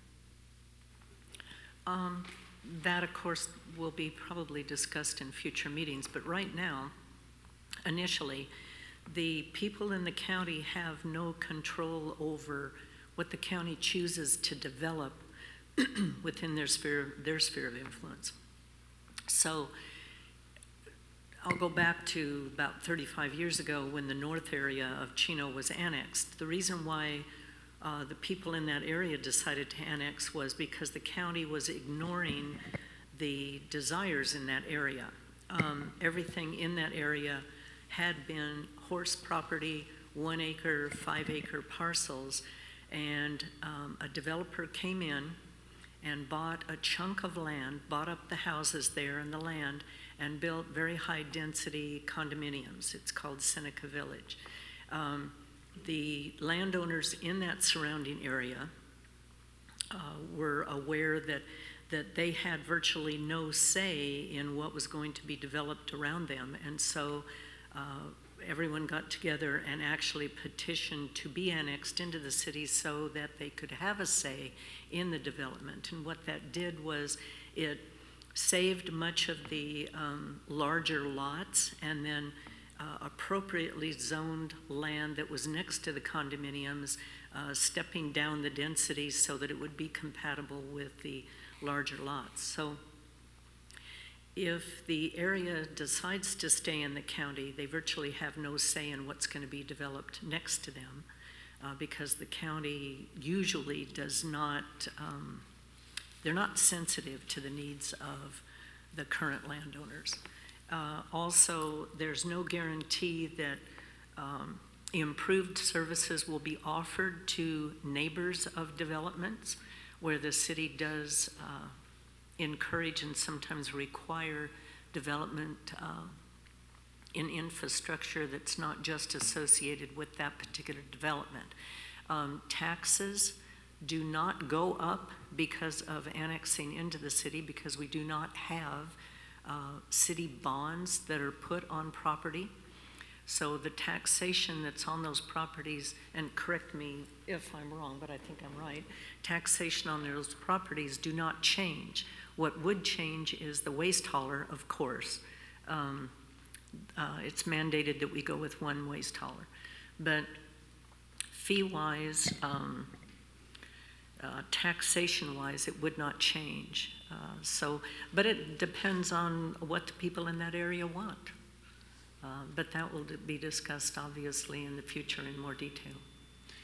Mayor, Mayor, Yeah, I have a comment. well, Fred's gonna, I our attorney. could provide a further response. I know that the part of the question asked whether the rights of those within the sphere could be curtailed by the imposition of Measure M. Just by way of clarification, Yeah, Measure M only applies to the areas within the jurisdictional boundaries of the city that existed when Measure M was adopted by the voters.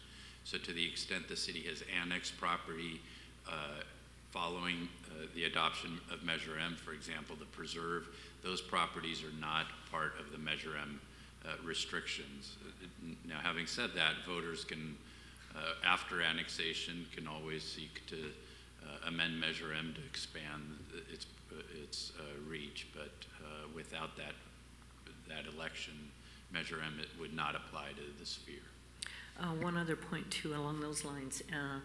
If there is an illegal use, even under the current county jurisdiction, then it would also be illegal in the city of Chino.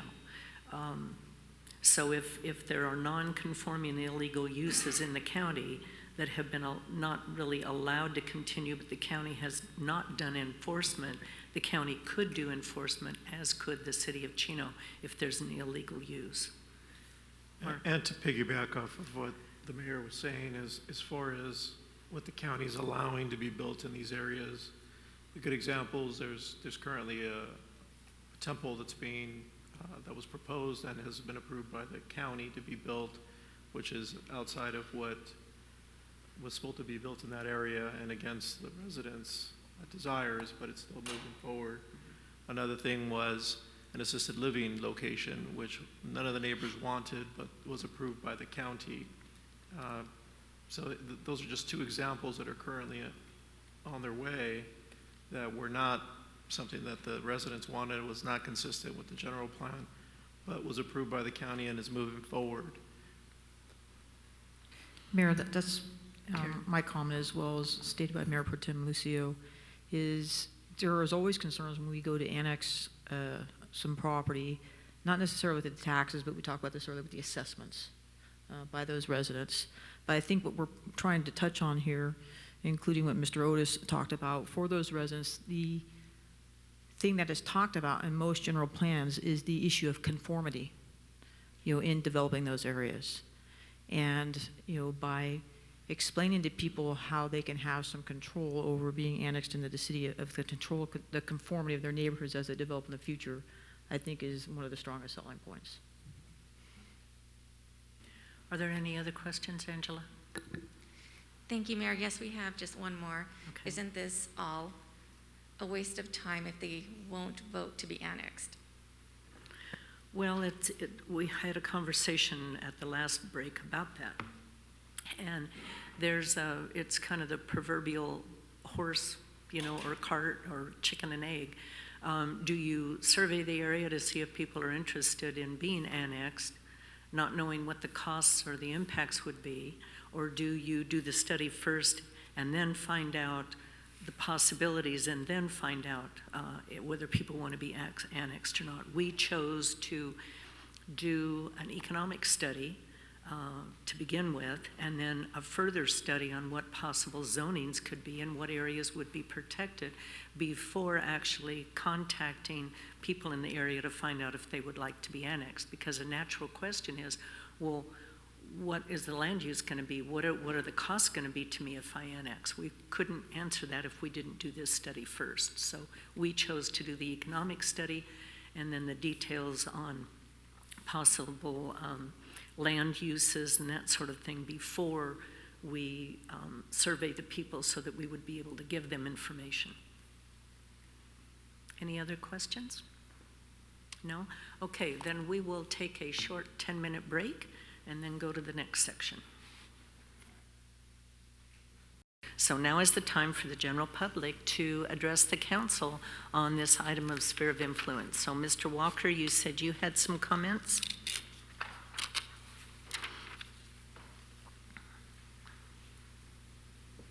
Thank you very much, Madam Mayor. Larry Walker. I've lived in Chino since 1963. In unincorporated, incorporated, unincorporated, back and forth across the line. But just a couple of comments now. And first I want to commend the City Council for looking into this and raising this situation, because what to do with the sphere of influence is something that is a question that's existed every day for the last 50 years, 60, 70 years. The decision to make it an issue about what's the situation and what do we do about it is an important one. And so my comments are both just a couple of observations, but also some suggestions about how my understanding of various things relates to what you're doing. I was not sure what to make of the consultant's reference to negotiating with the LAFCO about LAFCO about the property tax rate. I think that's a negotiation with the county, if I'm not mistaken. I don't know if I should admit or not, but I was in that 1988 action. I can't tell you how I voted, so I apologize for that. But I can tell you that the county is doing what cities do and counties do in all of these local government situations. Triple flip, whatever the state is doing to take away property tax and replace it with something else, or take away what it gave you 2 years ago to replace and giving you something else yet, and generally giving you about 80% of what they took away. But the fact is, the county's just concerned about losing revenue. San Bernardino County, along with 2 or 3 others, is a low property tax county. They get far less money per capita than most of the counties around the state. And that's been a perpetual problem. And the formula dislocations around the property tax are huge. Chino gets a lot of property tax compared to a lot of cities in San Bernardino County as a percentage of what the county collects in those areas. So it's a very complex situation.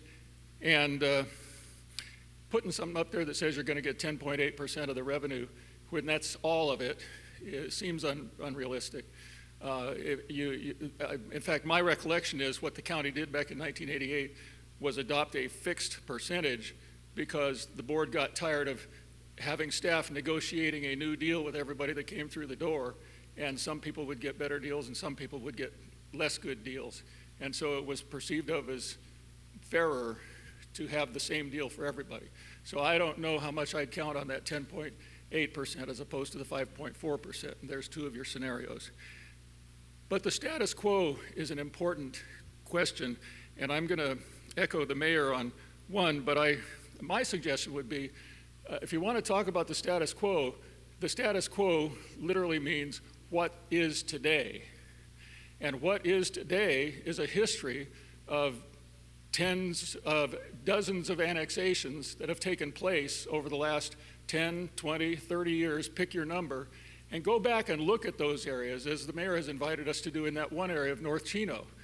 The area of North Chino didn't have sewers when it was annexed in, I think that was 1983.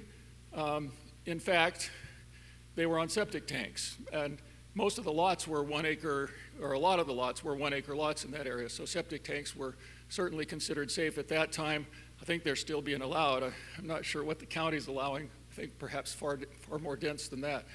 But they still don't have sewers.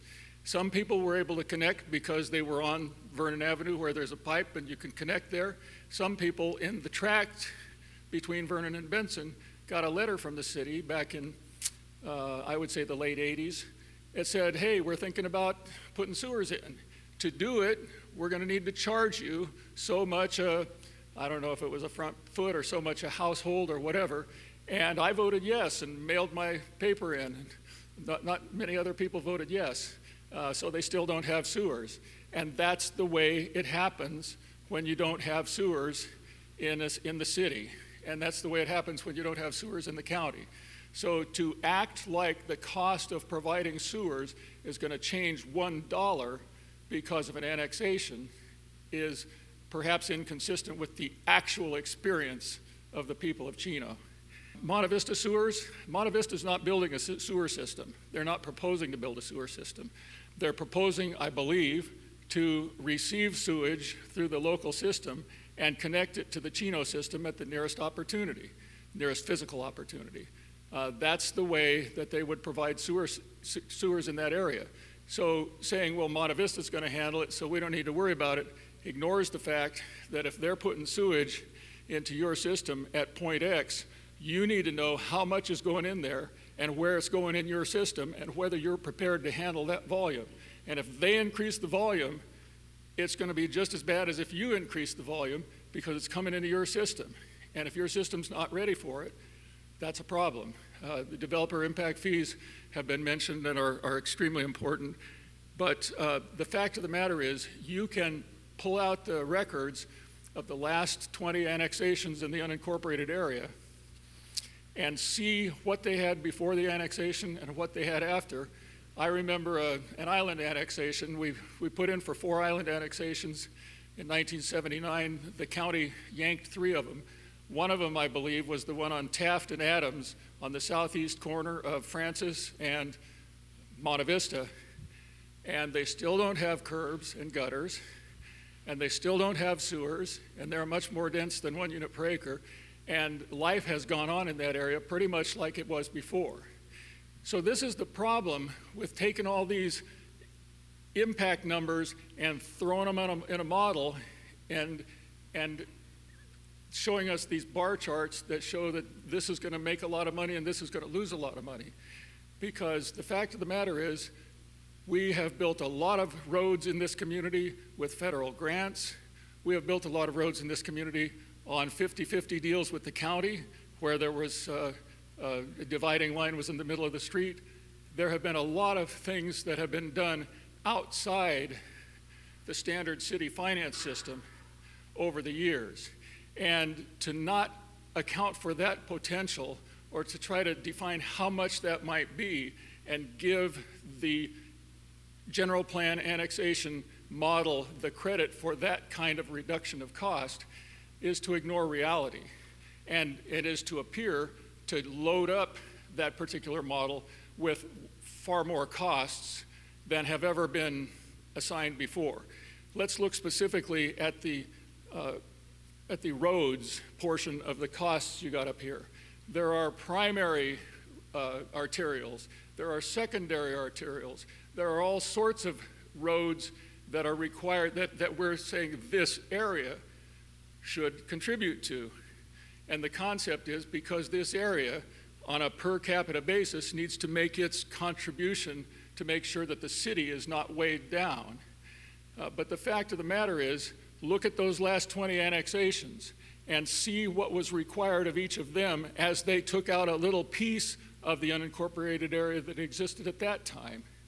And if you look at, apply this cost factor to what was existed 20 or 30 years ago, and then look at what these people would have been charged on a per acre basis, on a per unit basis, whatever you want to do, and see how much money has slid out the side door every time another year of status quo took place.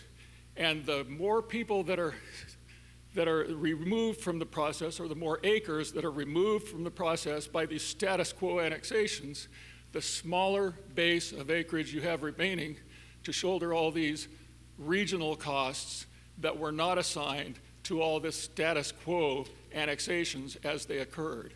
It's interesting. Maybe I'll just, I gotta say something about the market plan. Jerry, let me interrupt one thing. We're going to try to keep this to 5 minutes. And we've known each other a long time, and you're long-winded. Well, I just, but the market I think plan, just to acknowledge, do acknowledge one thing, and that is, because I was harping on some of these same things, we were presented with the worst-case scenario. Well, but that's not the funding we've talked. Well, you got me going in another direction, but I agree. I'll acknowledge it. Let me put it that way.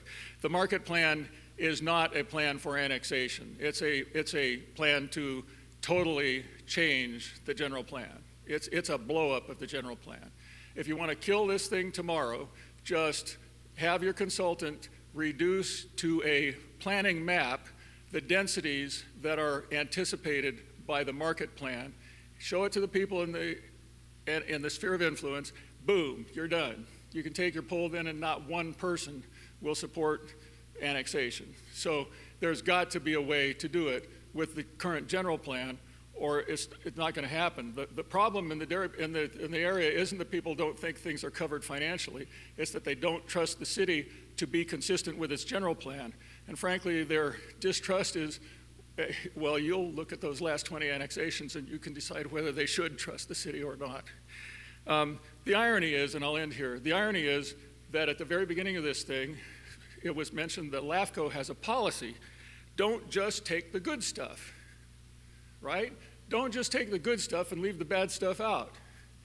Now they're telling you, wait a minute, if it's not good stuff, you can't have it. We got to do this cost study, and if it costs too much, you can't annex. Wait a minute, where does the bad stuff go? you either make a policy decision to annex the whole area and deal with those things on a community basis. And by the way, property tax is paying for a very small portion of city expenses these days. The major incomes are sales tax, although granted we're in a difficult situation right now.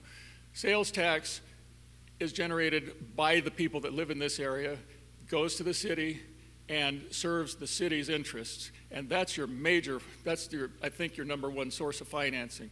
To the extent that these people are already paying sales tax, they should probably be given a little credit for already contributing to the financing that's necessary to keep this city moving forward.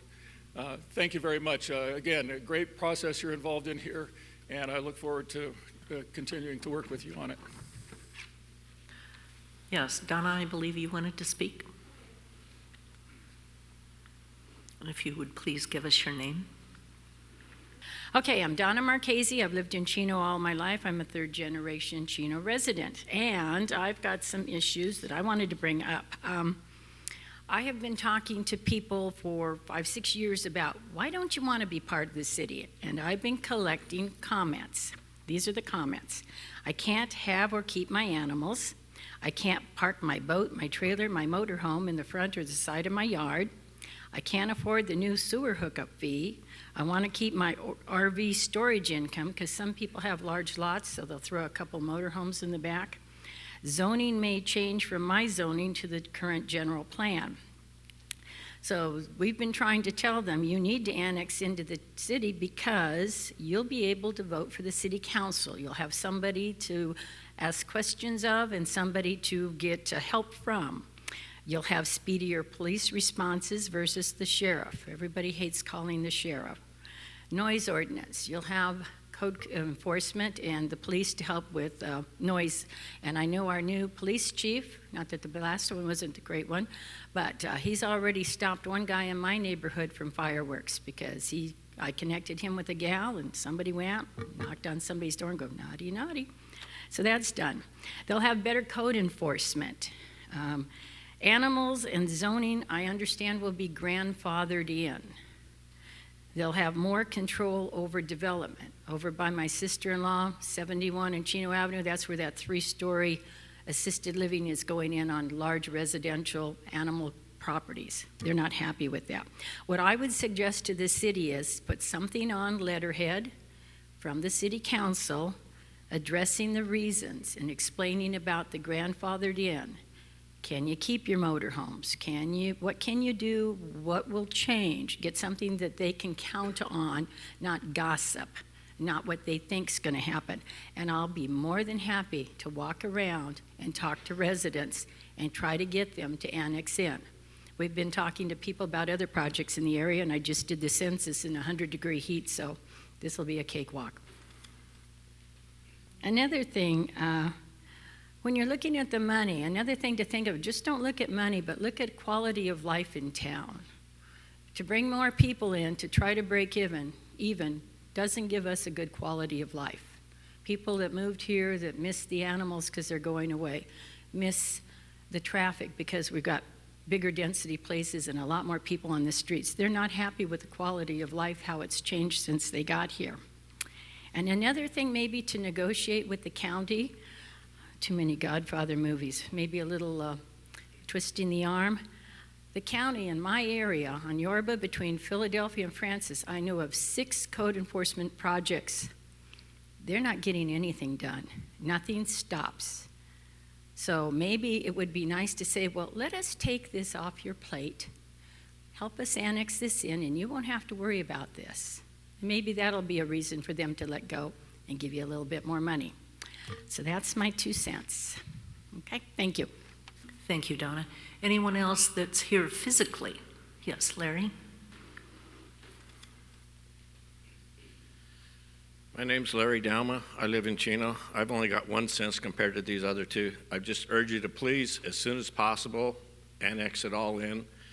Get control of it so that we don't have going on like on Francis and Monte Vista right now where they're actually building a motel. Thank you, Larry. And I will talk to the city manager about that, and we'll tell the county.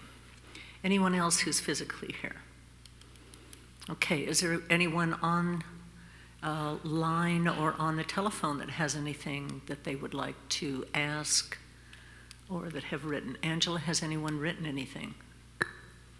No, Mayor, there are no further questions. Thank you. Okay, then I'll turn it over to council. Last comments or questions? Mr. Flores? Nothing? Mr. Lucio? No, this is obviously something that we have to do some research on. Obviously, some polling would be ideal to find out what the community really feels like if they want to join or be part of the city. I see the need.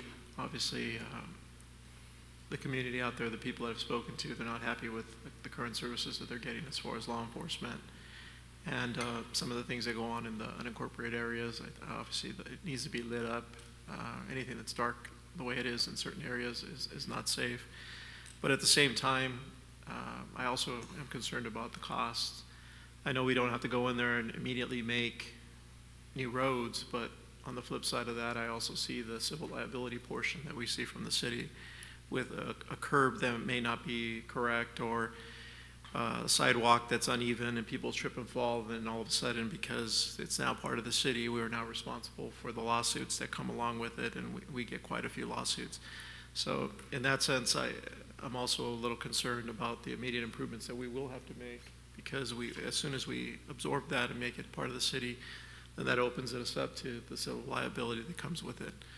But I do know the community wants, at least a good portion of the community wants it, but again, we're going to have to see what the whole community comes up with. So that's my only concern is I know the need, but I also have to look at the financial portion of it and see where it pencils out, and whether we annex the whole thing or if we annex portions of it at a time. That's my only concern. Okay, thank you. Karen?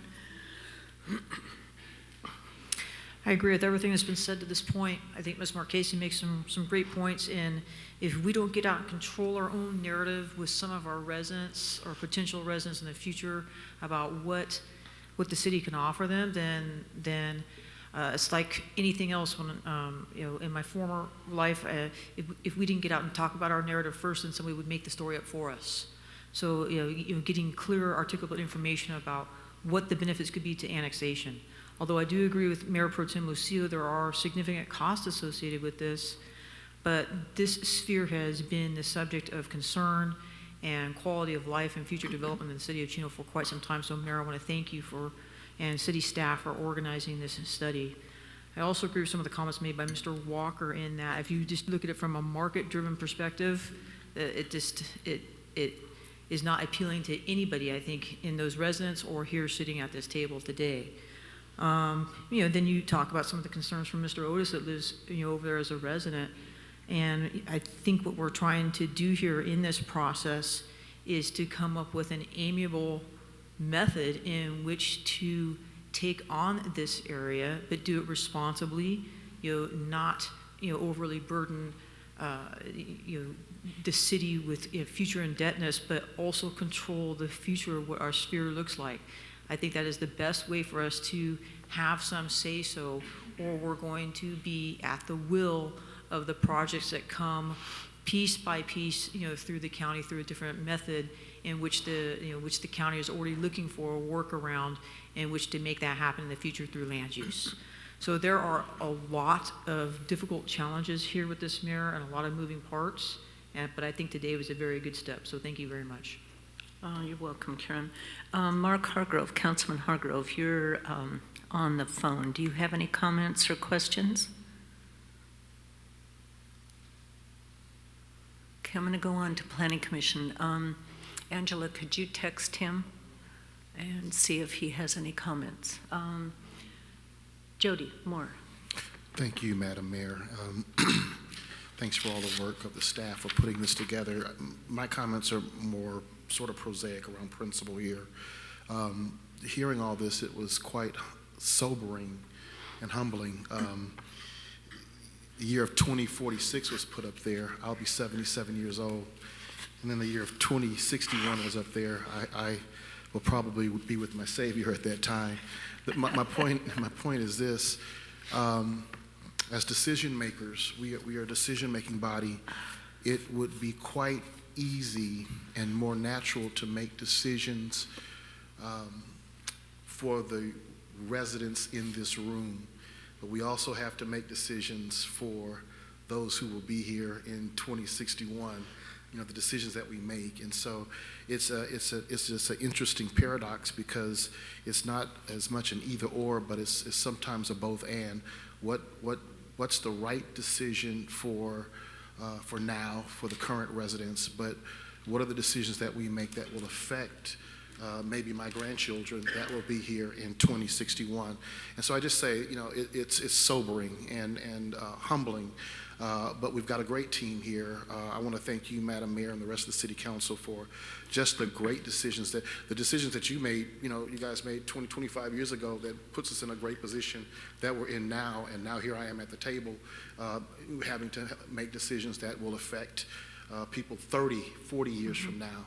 And so it's sobering. And so it's a great responsibility. But again, thank you to the team for all the work that you guys have done. Commissioner Pocock. That was a very informative meeting, and I appreciate you inviting the Planning Commission to attend. It's going to be quite a process for the council to work through this and get it done. The Planning Commission will stand ready to implement whatever the council puts in place here whenever we get that done. And I'll be here to help out. Thank you. Okay, thank you, Walt. Kevin.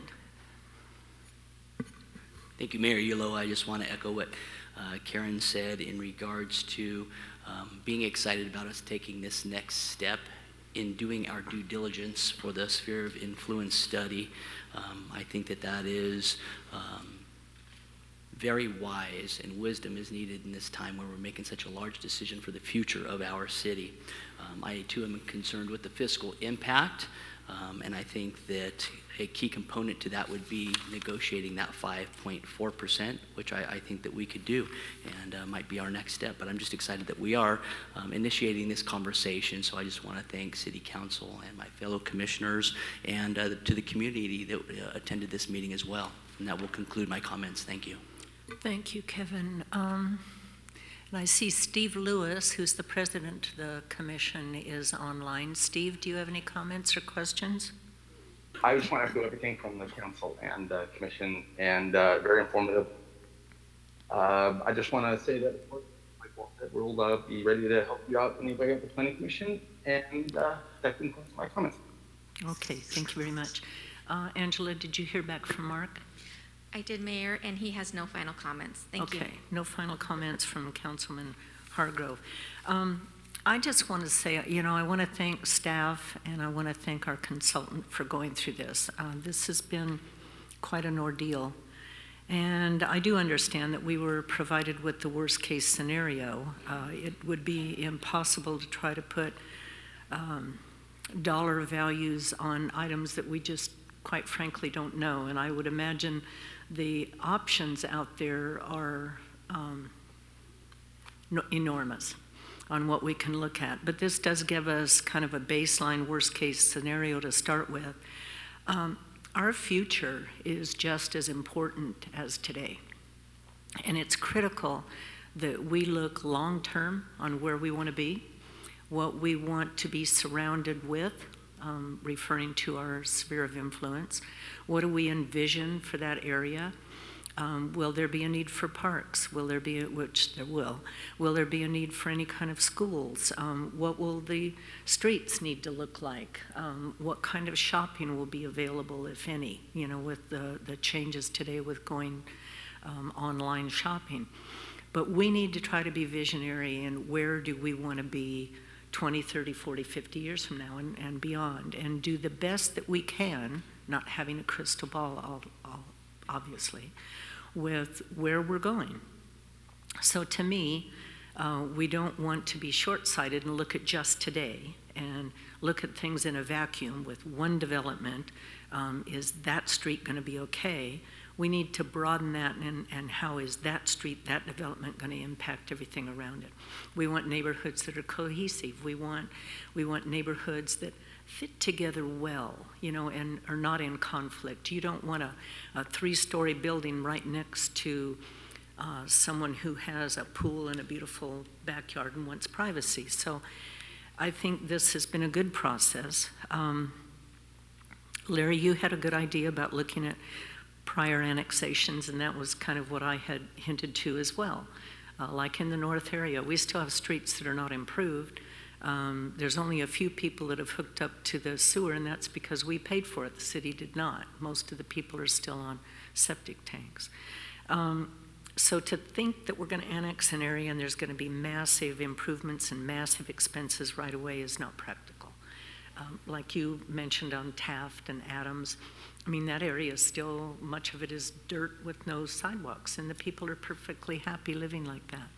Obviously, there'll be some needed improvements, especially when it comes to safety. I've asked staff also, you know, look at the ag preserve when we annexed it. Donna, you spoke to grandfathering in, and we did grandfather in some usage. You can't expect people to transition immediately, and some areas will stay, say, animal keeping in perpetuity. So we need to respect that.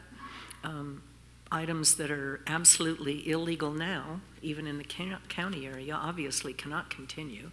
And if they stay in the county, eventually they'll have to stop. If we annex them, they'll have to eventually stop. But those are all T's to cross and I's to dot. So I want to thank everybody for being here today and participating. We have a lot of work to do.